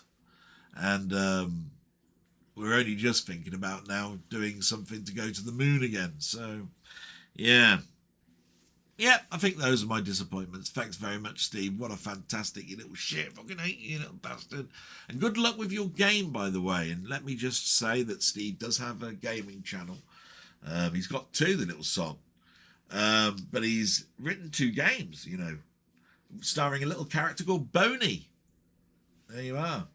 I'm not in them, so who gives a shit? There's no Del Boy in it that you got to run over or jump over, so sod the little shit. Thanks very much, my mate. Absolutely wonderful. Always a joy to read your comments out. Miss our conversations. We'll talk a little bit more about your channel later on, because you are on a bit of hiatus, but then again, you've been writing bloody games, haven't you? So who's to be surprised by it? So moving on, and salute to Steve, and we move to Sandra Clark. Sandra Clark's put, hello, Del Boy. I like your blog. It's always interesting, and I hope your week goes smoothly and that your mum is not too much of a strain for you to cope with. Well, it's more to do with help, I think. That's the problem at the moment. Disagreements with my sister, but they'll get sorted out. There's no doubt about it. If you don't, then the only thing that's going to happen is collapse, and I don't think my sister would let that happen. I have a question, if I can ask one, and this is, how is your Switch 2? ? Because mine developed a fault on the screen. It just showed lines across it, and I've had to send it to Nintendo, who say expect 8 weeks for the repair. 8 weeks for the repair. What can I play for the next 8 flipping weeks? I'm most unhappy about it. Yeah, and I bloody well would be as well. I did actually write a text comment. I'm not going to read that out. But basically, I'm surprised. 8 weeks. I'm surprised that where you get it from can't just swap it out. Maybe you bought it from Nintendo Direct. I don't know. And these are the questions I have to ask, because when it comes to what are you going to play over the next 8 weeks, I have no idea on your gaming history, how many consoles you've got, how many computers you've got, and what you're into. If I knew that, and you'd like to enlighten me, by all means do so. I'll give you my advice on what I think. I have to say, I'm blessed. If my Switch 2 broke, I've got a Switch 1. If my Switch 1 broke, I've got a 3DS. I've got a DS. I've got Vitas, and PlayStations galore in there. And I've even got Cowpiddy. Is that what they call them? Cowpiddy, Nowpiddy, whatever it is. RGB little handhelds that play emulation. My handheld devices are plentiful, and I'd never, even though if I was really, really into my Switch 2, I'd be like withdrawal symptoms, especially if you use it every day and you travel. I'd be covered by something. That might not be, where you are. I mean, I don't know if I could show. I mean, when I was talking about PS Vitas, look, I mean, I've got in here, what's in here, look. That's just out of my drawer. I've just picked up something random. There you are, that's my 3DS. It's not the XL. I wish I had an XL. Don't have one. What else is in here, look. There's the PS Vita case. Just to show you the condition it's in. Does that look good condition to you? There's my PS Vita. What else have I got in here? There's a DS. There's a... Look at this. Here's a PlayStation Portable. In a horrible white black case, by the way.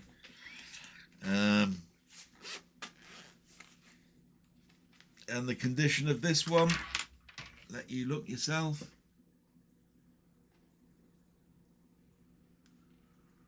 There you go. Used.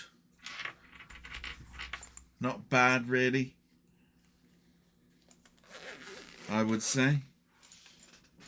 And, I've got, even this piece of tack, and it is tack, is in here, one of these non-branded, look, it's not even branded, this thing, look, it's absolute rubbish thing. Don't even know if it switches on. Don't even know where the power button is. Oh, there it is. Wonder if it's got any power to it. Oh, it does. It's Pandora. Games Mini. Yeah, look. I think I got that about 3 or 4 years ago. But when it comes to the other machine, the other thing that I was talking about, I'm not sure where it is. I hope you can hear me still. Shouldn't be doing this really, but I thought I saw it the other day. I might have took it away, and that was that. What I was talking about, Powel Kiddie. I'm not going to spend too much time here. No. Can't find it at the moment, but I think it's called the RGB 30, which is an absolutely lovely device. I wish I could find it. I had it out. You see, I had it out the other day, and that's the trouble. As soon as I get something out, I have to then put it away again, and I then lose where I put it. Yeah. Bloody hell. Really annoys me when I can't see something. You can see how something affects me. I'm going... But you asked a question, how am I getting on with my Switch 2? I've been playing a little bit more of that Donkey Kong Bonanza. And not so much of Mario World Kart. Never really got into that. I don't know. It doesn't annoy me that was a launch game when you consider how many times Mario's been used as a launch game, and the fact that Kart has probably outsold it every years, over the years. So it doesn't surprise me, but I played it and I was impressed by the visuals, but it's the same. Just the open worldness of it was limiting to me. I'm probably alienated God knows how many people by saying that, but I wasn't that impressed. In fact, it was the fast forward type game that cost 15 quid in the shop that came out the same time as the console that I played more of. And I go on my Switch, I do. I mean, I go on it once a week. It's not like it's there gathering dust like my PS5. I hardly ever go on that. But you have to remember that it's monitors and stuff that's been making me feel, I think, quite tired. So looking at small screens and my phone as well is not really going to help too much. So I tend to find that I restrict a little bit on playing things on that. I could play it on the big screen, but again, I'm looking at a big screen, and that when I'm watching a film for 2 hours, I'm starting to drift. So I'm really liking it. There's nothing wrong with it. It's early days for it. I hoped there would be a little bit more out there now. I haven't looked to see what the next big game is, because I'm having too much fun putting the old games in and seeing how they've upscaled them, So I think that's what Nintendo hoped, if you see what I mean. But we're getting close to Christmas, and I suppose it won't be very long before Metroid and Zelda have a game. It wouldn't surprise me before Christmas. So there we are. Thanks very much, Sandra. I hope I spent some time with your question, and I'm sorry that you saw me just get up and go over there looking at stuff. But I'd have loved to have shown you that RGB30 from Powel Kiddie, I think, because it's a lovely looking device. So I'll say salute, and we'll move on to Colin Jones, who's put, I hate autumn. Not as much as I hate winter, but autumn is a particularly bad time on the railway. I can literally, and I don't use that word lightly, feel depression setting in now. Yeah, I must admit I've been feeling depressed, though, for far longer than that, all the way through summer as well, but that's only about things that have been going on. The Orange Man only cares about the Orange Man. Nobody else. It's as simple as that. Yeah, I suppose that's because of the stuff that I put in the news. But the news is there just to date stamp it. And I do appreciate people have an opinion on it and want to talk about it. But there is no doubt about it. The Orange Man only cares about the Orange Man. I don't think there's any doubt about that. Remember that those in charge do not want us to have enough disposable income to actually enjoy ourselves. If you're not born upper class, yes, it still exists, then you stay under the thumb. Yeah, totally get that statement. I mean, my sister, before all the problems, was talking about actually mortgages and what mortgage means. It's an amalgam of the word mortality and something else.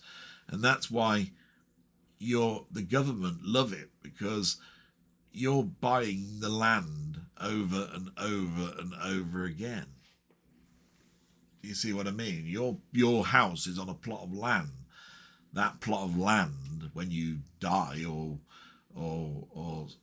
whatever, goes to the next person, and they buy it all over again, even though it's been bought, hasn't it? I mean, at the end of the day, I don't buy a piece of bubble gum, chew it, and then I give it to somebody else and say, right, you owe me the 10 pence I paid for it, do you? I mean, I don't know how many times across the whole of the landscape we've bought plots of land, but they've been bought millions of times.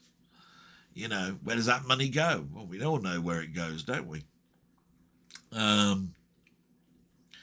We have a local election coming up, and Reform are campaigning heavily. I really hope they don't get in. Reform. I don't like some of their policies. And again, I don't like some of Labour's, don't like some of Conservatives. I don't like the man. I will say that.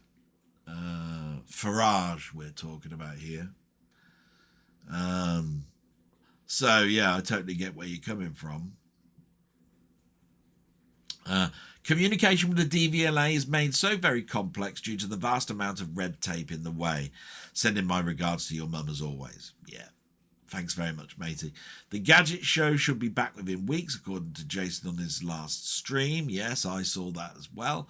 What I do tend to report, though, is that the main channel is on a hiatus, and then I talk about some of the side stuff, because there is some side stuff going on. Each platform is what you make of it.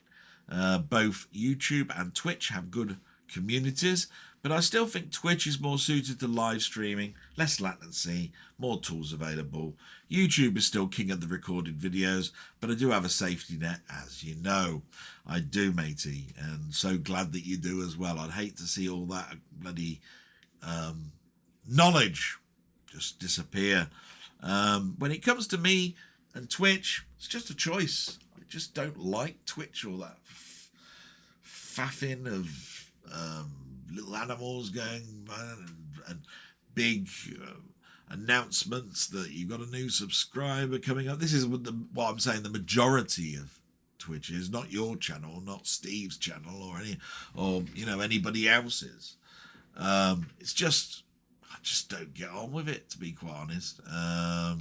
Fuddy-duddy, I guess you could call me. But I have, on occasion, popped in on you, Colin, and popped in on Steve. I want to show my support. It doesn't hurt me to just log in and just check. But I refuse to have an app on my phone about it. I will do it through the web, login, which does cut things down for me an awful lot. My question, therefore, of the later 8-bit computers, which do you wish would have actually succeeded? More than one of them is accepted. I think I've just had that sort of question before, earlier on. Let me think. I'll think of some obscure ones. Let me think, right.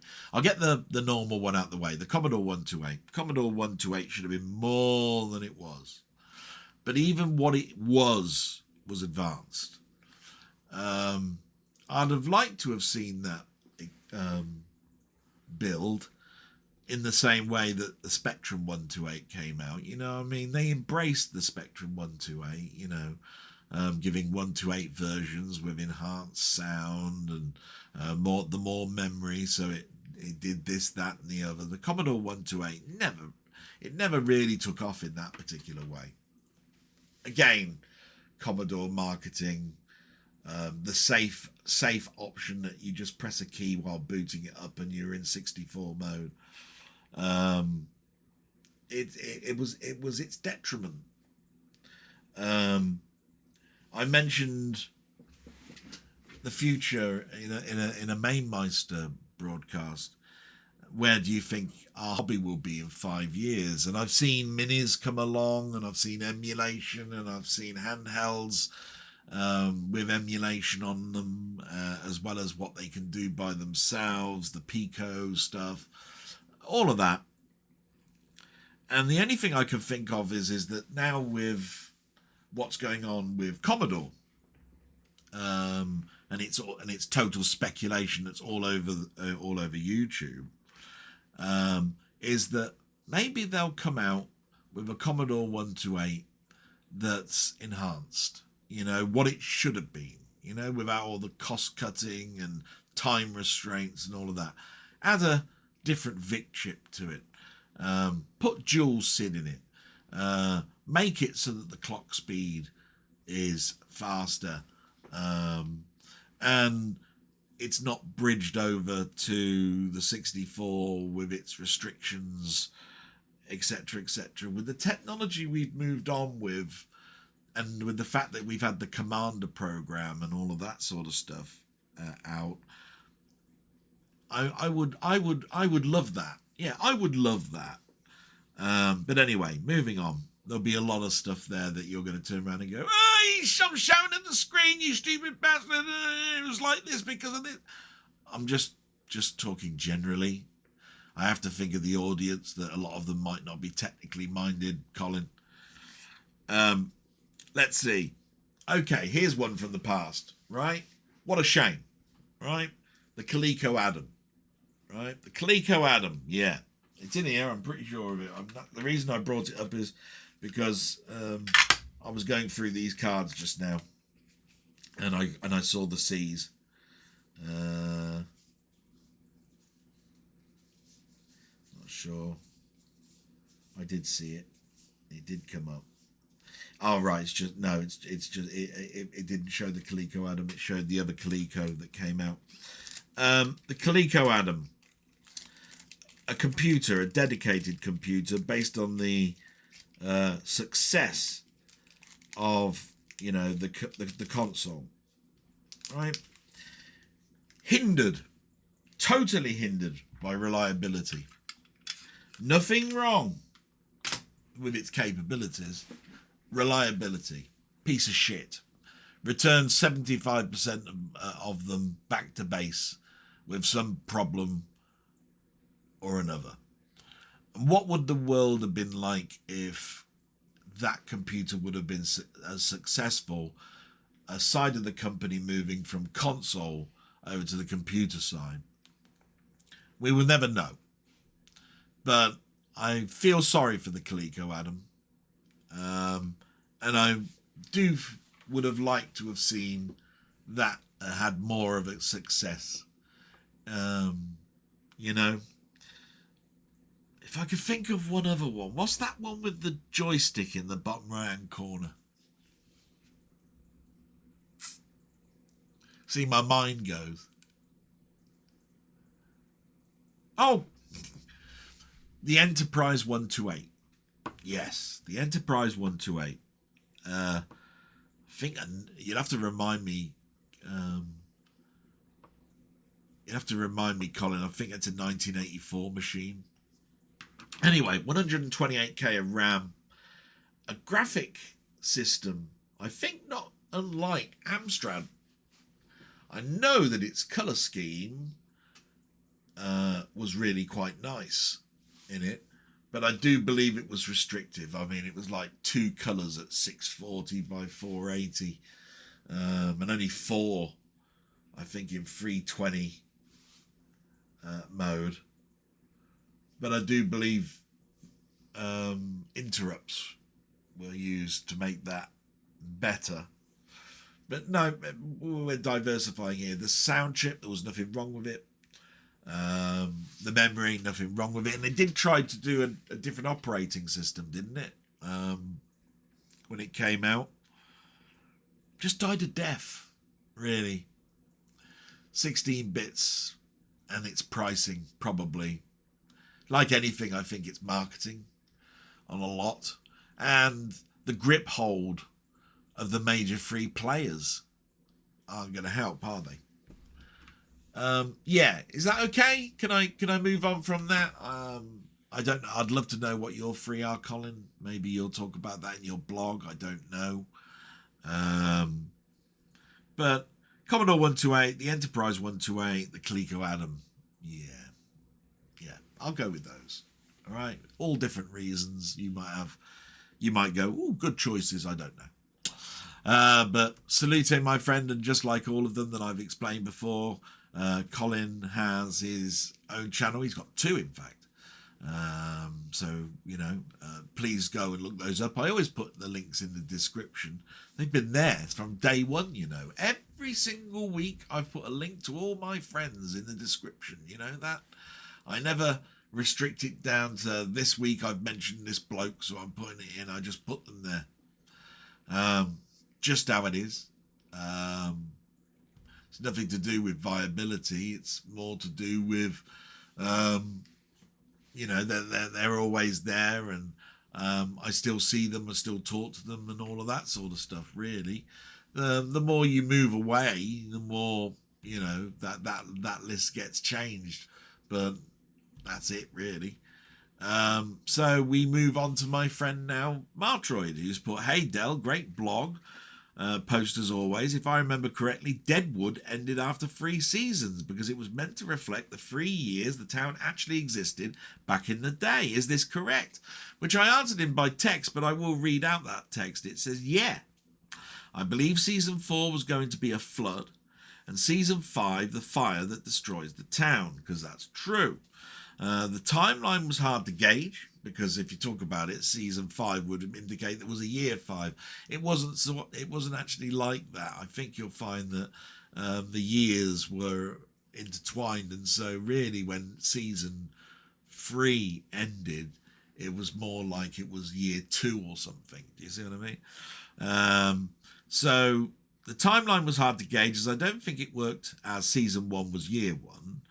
But it's a great show, and I'd love to have it back, which is the best way to end that conversation, because I really would.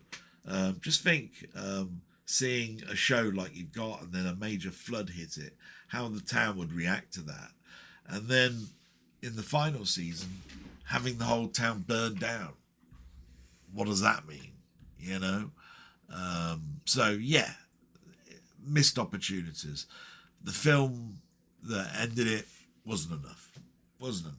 I still say that. Salute, my friend, and to the last comment, which is Denny. He's put, hiya, mate. I would say the only positive the last couple of weeks is pre-ordering Tron and Tron Legacy. Well, not entirely true. Alien Earth was good again. Yeah. Just to talk about Tron and Tron Legacy, yeah, this is a big thing that was in media this week, is that they were getting 4K releases, and it was such a big surprise, because what's happening is they're going to be released in the same month as announcing it, which means pre-order windows are very, very short. It's like a week. So you order it this week, and next week it'll be will be close to that 16th, and it'll be out. And the same sort of pre-order is happening here in the UK, because that's the Americas that I've just talked about. And when it comes to Tron, not everybody's cup of tea, whatever, because I know Ian, my friend Ian, doesn't like it one bit. I won't say hate, he dislikes it. Doesn't get on with it. I saw a month ago someone called Toy Masters do the presentation of the restoration of Tron. Now it's taken 9 months. 9 months to restore this film. Group of people. 2 types of scans have had to be used, because the optical effects were done on 35mm, and the main recording was done in, I think, VistaVision. I think it's 65mm. Now, what you have to do then is restore 2 pieces and intertwine them. Now, one has been scanned at 8K, the other one's been scanned at 6K. When they're both interpoled together, they're then placed at 4K with a Dolby Vision grading, an HDR grading on top of it, along with an Atmos track. So you can imagine how much work went into that. So there was a color grading, get rid of scuffs. When it comes to the different types of media, 65 goes horizontally. Let's see, I think the other one goes vertically. The scratch marks then are in 2 different directions.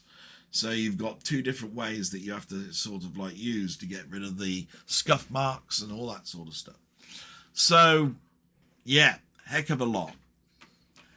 And the only downside of it all is, why are they not doing one that's not steelbook? I still don't get it. Disney, if you're ever listening to this, and you're listening to any of the people that are out there, we are broke. Now, I might be wrong here, because I think Denny, he reminded me saying he ordered the standard ones. So I might be wrong here. But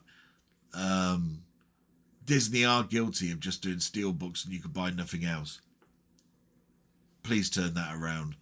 If this is the first time that you're doing that in this release of Tron, I'm pretty sure Denny's going to be going, I told you I've only ordered the standard one, all that. All I'm saying is I don't know if it's a one-off. Please keep it up. Okay?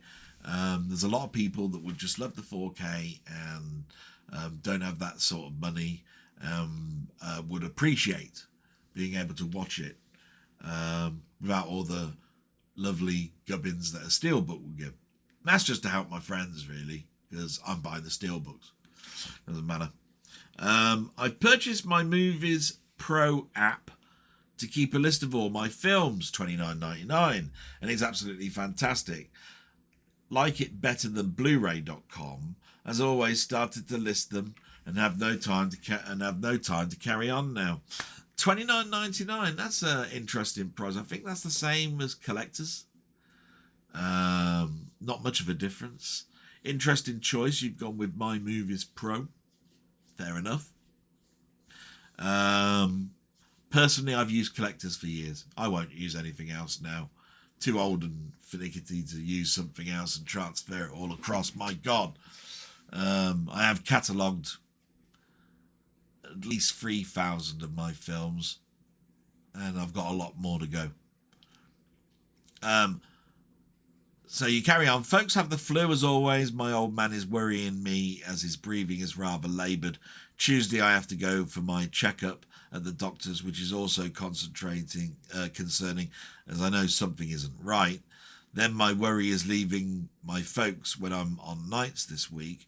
I did manage to play a new game called Fun Guy Swarm on Saturday afternoon while tending to my folks, another Vampire Survivors type game on early access, and not bad at all for the current available content.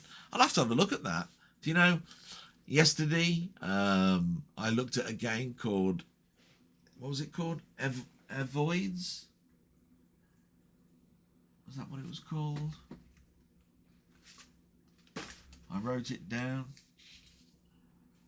It was in one of the streams. Can't quite remember. But basically it's the updated version of Oids that used to be on the Atari ST.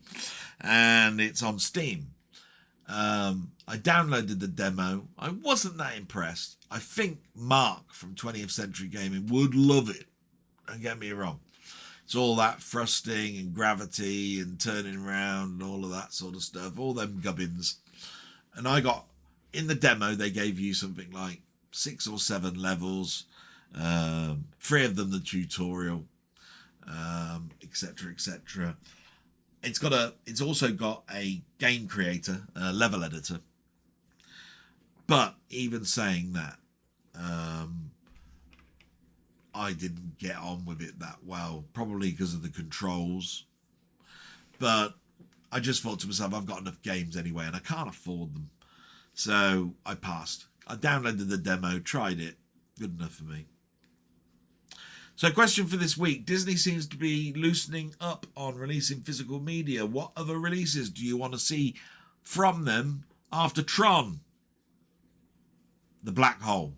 Easy.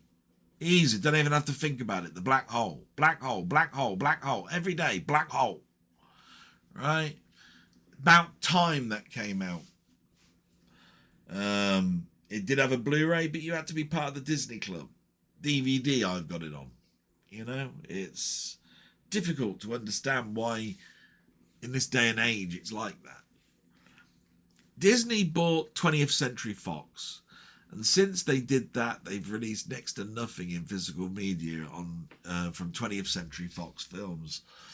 I'd like them to start looking at the back catalogue of some of the companies that they bought, because they bought Marvel, they bought 20th Century Fox, etc, etc, and start bringing these things out. Give you a perfect example. If you like your disaster movies, you know, Irwin Allen, Towering Inferno, right? Earthquake, all of that sort of stuff. Where's the 4K? Hey, tell me, where is it? Right? Cleopatra, fantastic Easter sort of like thing that I watch, 3 hours long. Richard Burton, you know, Elizabeth Taylor, gorgeous looking. 4K, non-existent. Oh, you can stream it. Where's the physical media? Where's its anniversary edition? Yeah.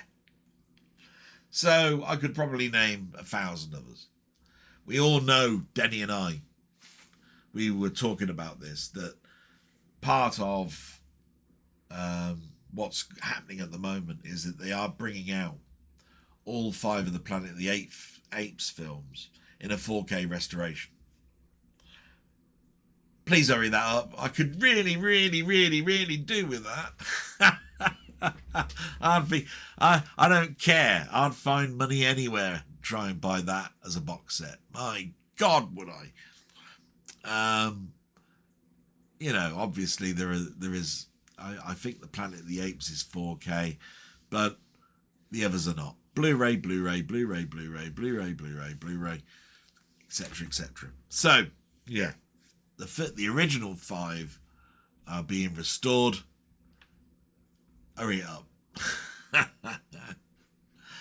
That's the end of the comments. Oh, amazing. Okay. Oh my God, I did realise that the comments would take me towards the end of things.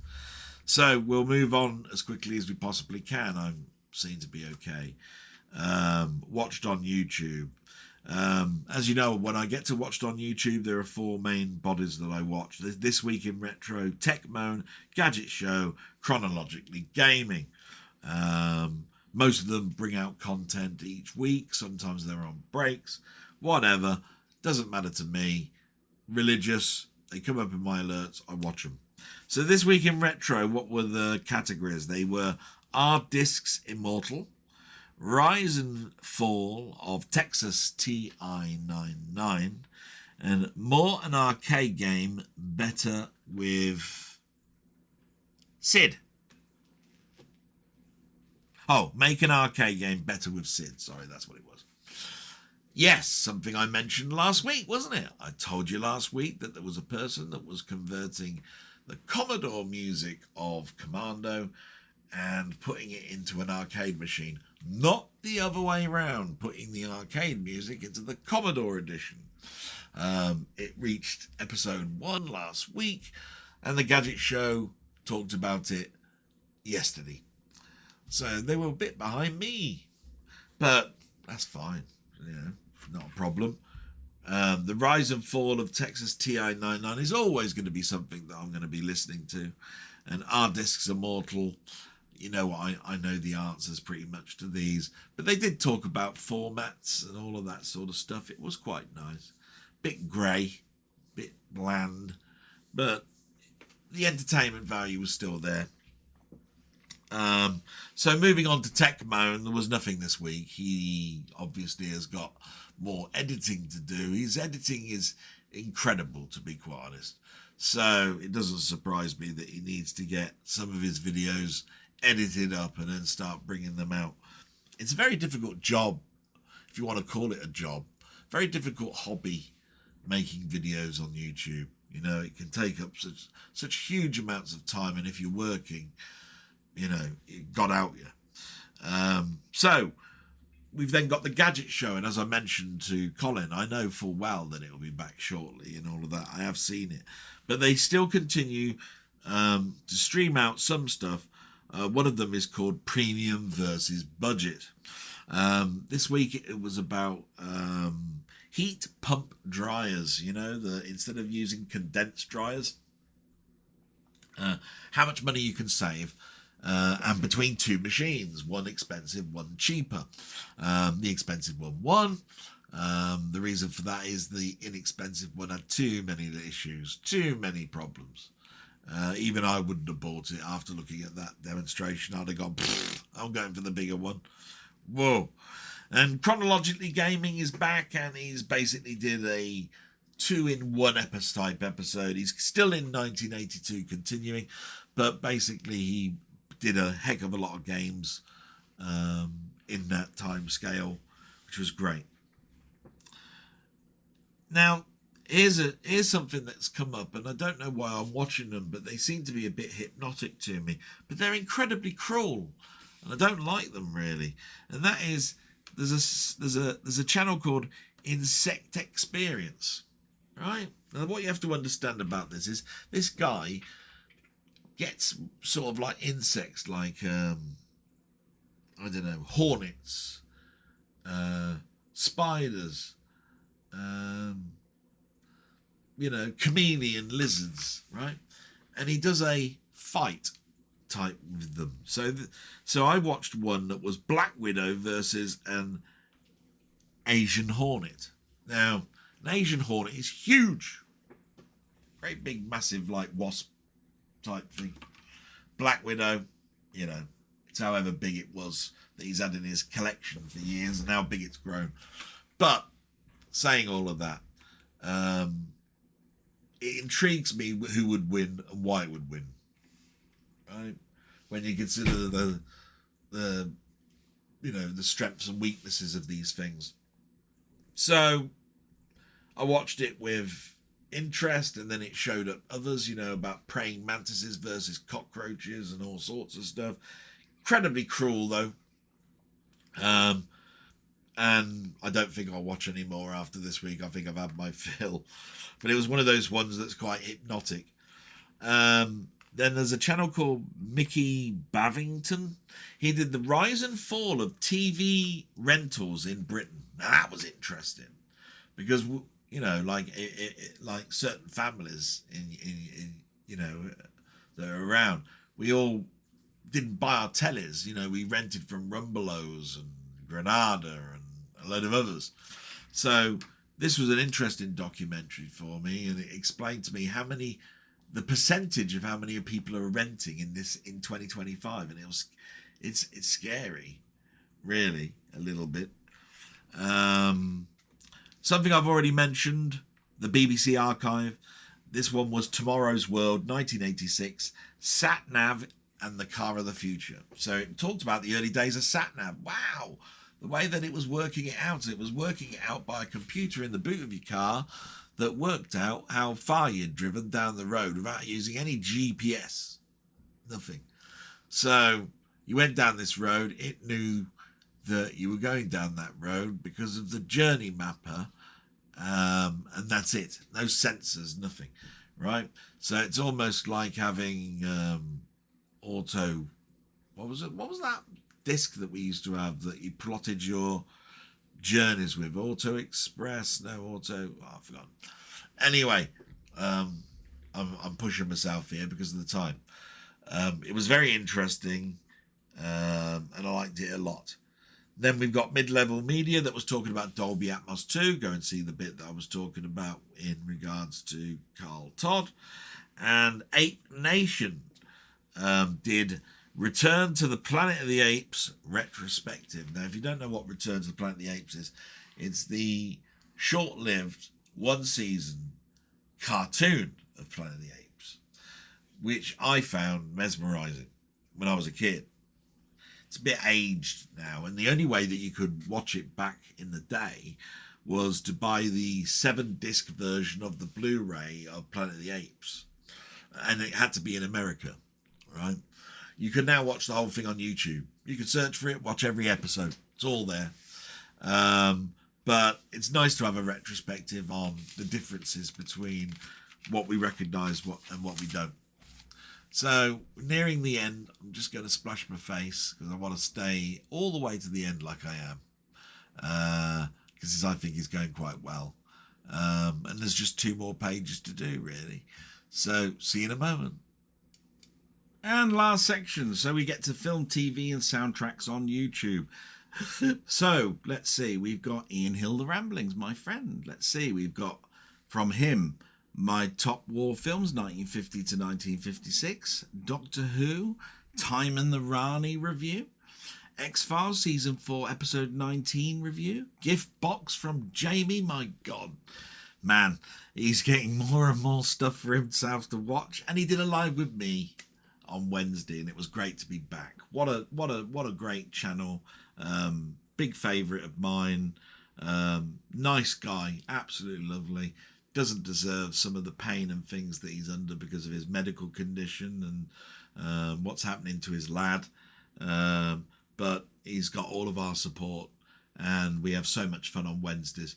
I've never not turned around and said just how important Wednesday is to me. It really is. But there we go. I can't say any more than that. Please go and have a little look. If you like his stuff, please hit like.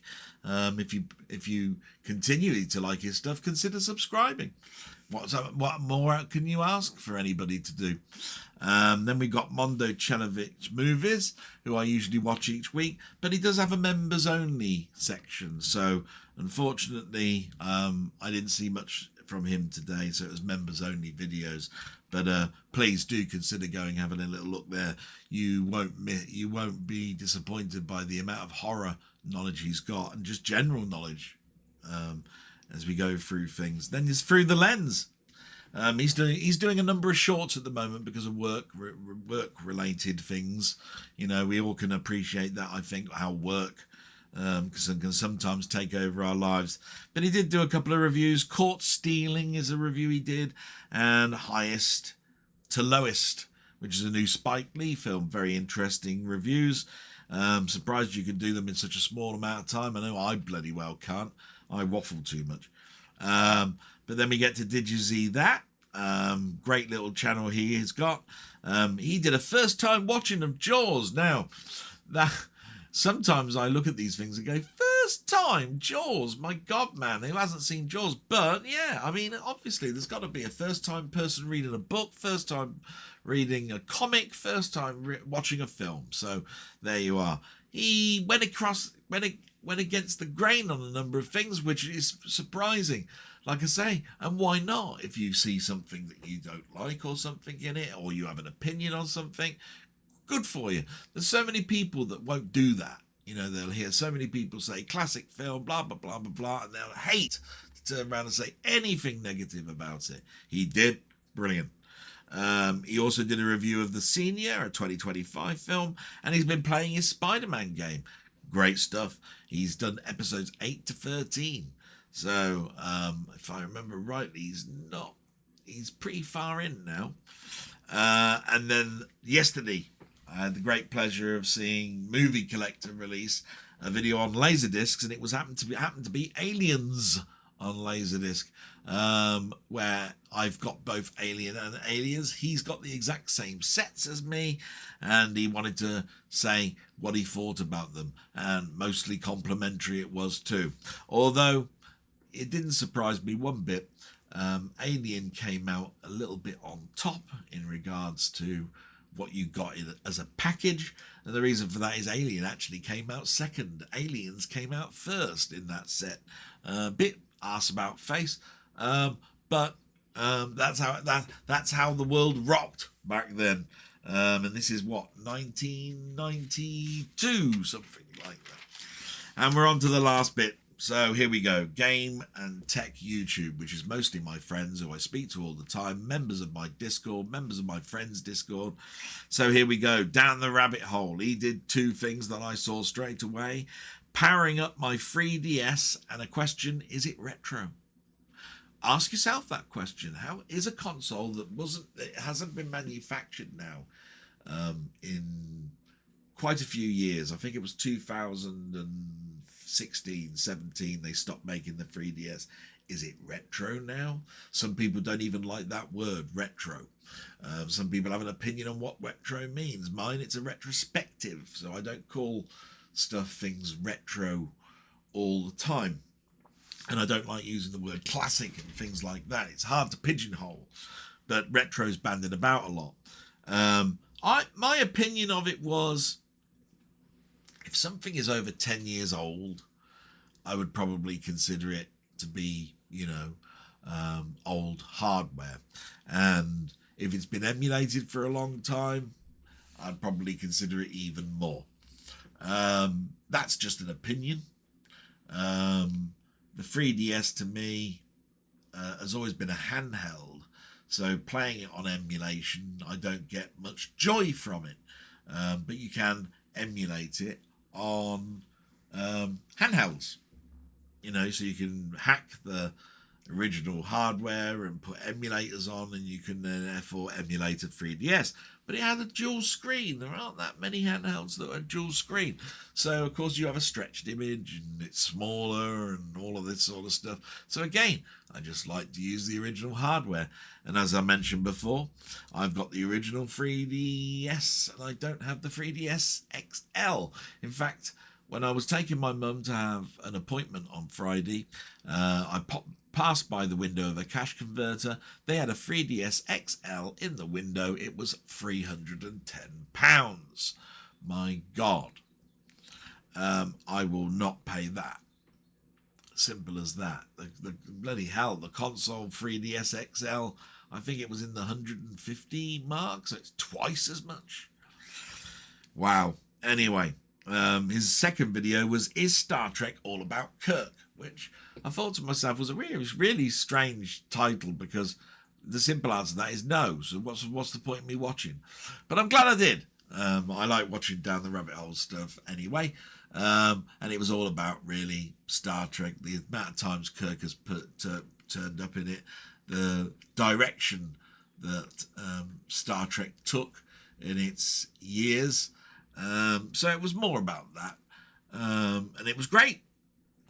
Absolutely spot on. I would definitely go and have a little look there. Robert's Retro Gaming, royalty in Canada, who I talked about earlier because he left a comment.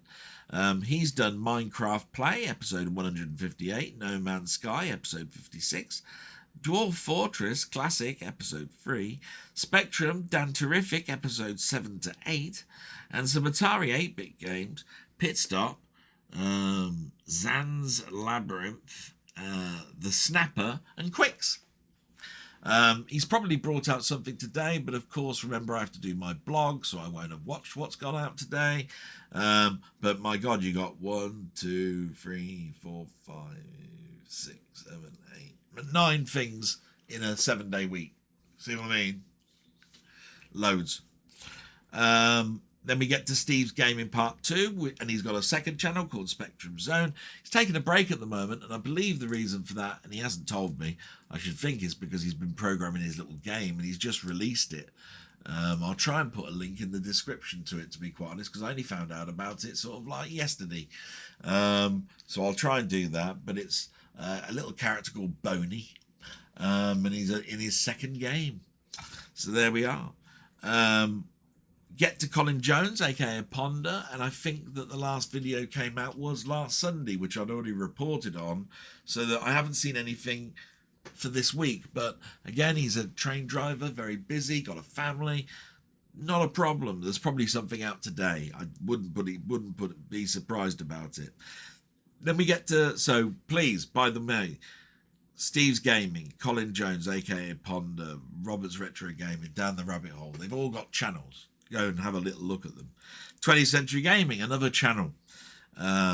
He did a Commodore 64 live where he was demonstrating Musketeer amongst other games. Very, very good. And he did end up playing Steve's game that I've just mentioned on his channel, even though it was a C64 stream. So that was very, very good. And I got to see my friend's game, so that was even better. Seb's Place, we don't talk too much about him, but that's only because he doesn't bring out something every week. But he does have, when he does bring something out, the production values are incredibly high. And he did something that I've seen many times before, but it's always pleasing to see something like this, because it just reminds you of what was going on in the past, and that is the top-selling 80s games in the UK between 1980 and 1989. So there is no Gallup charts of a sort, really, in the very early days. So he's had to look through magazines, see what people were saying were the top games in their fields, score them up, and say what were the top games. So interesting scores, interesting results. Brilliant. David Retro Games Played Badly, who's been busily working for a long time. He did some retro pickups, and the title also said, "But I haven't got any room left," which I can totally understand. That was absolutely brilliant. I love that title of that. Definitely worth a look. David Retro Games Played Badly. Glad to see him do a video again. That cheered me up the end. And then, of course, there's my friend Mainmeister, who did his normal. I did a waffle. I did a Sunday live stream, a nice and nasty. And he's got a lot of things planned this week. So I'm looking forward to those. And that's the end of that. So there's not really much else to add other than what's arrived this week. And as I said, next to nothing. Next to nothing. I haven't really been spending or pre-ordering stuff, but I do know that that's about to change because we're now in the first week of September, which means autumn and Christmas releases. And that means money, money, money. So let's just have a quick look. I'll go to overhead cam look, and you can see that I upgraded my DVD copy of The Cooler to Blu-ray and DVD, which means I can get rid of my old one. Fantastic film. William H. Macy, I do love him as an actor. Alec Baldwin, he's quite enigmatic in it as well. All to do with gambling and Vegas. Very interesting. And then the expensive copy of The Conjuring, in that lovely sort of like steel book and hard case type stuff. It's the first Conjuring film. It's not a surprise because this week we have got the new Conjuring film, the third film, Conjuring Last Rites, is it called? So it doesn't surprise me that there's now going to be a glut of the Conjuring titles being released while the film is at the cinema. And that's your lot. Wow. Don't think I've missed anything. Great blog. Bit longer than normal. A lot of things going on. Next week, back to work. In some ways I'm happy, in other ways I'm not. There's a lot of testing that's got to go through for my for medical reasons. So it's going to be a testing time as well. Ha! Pun intended. And with that, I'm going to say salute and thanks very much for watching. Hope you've enjoyed this.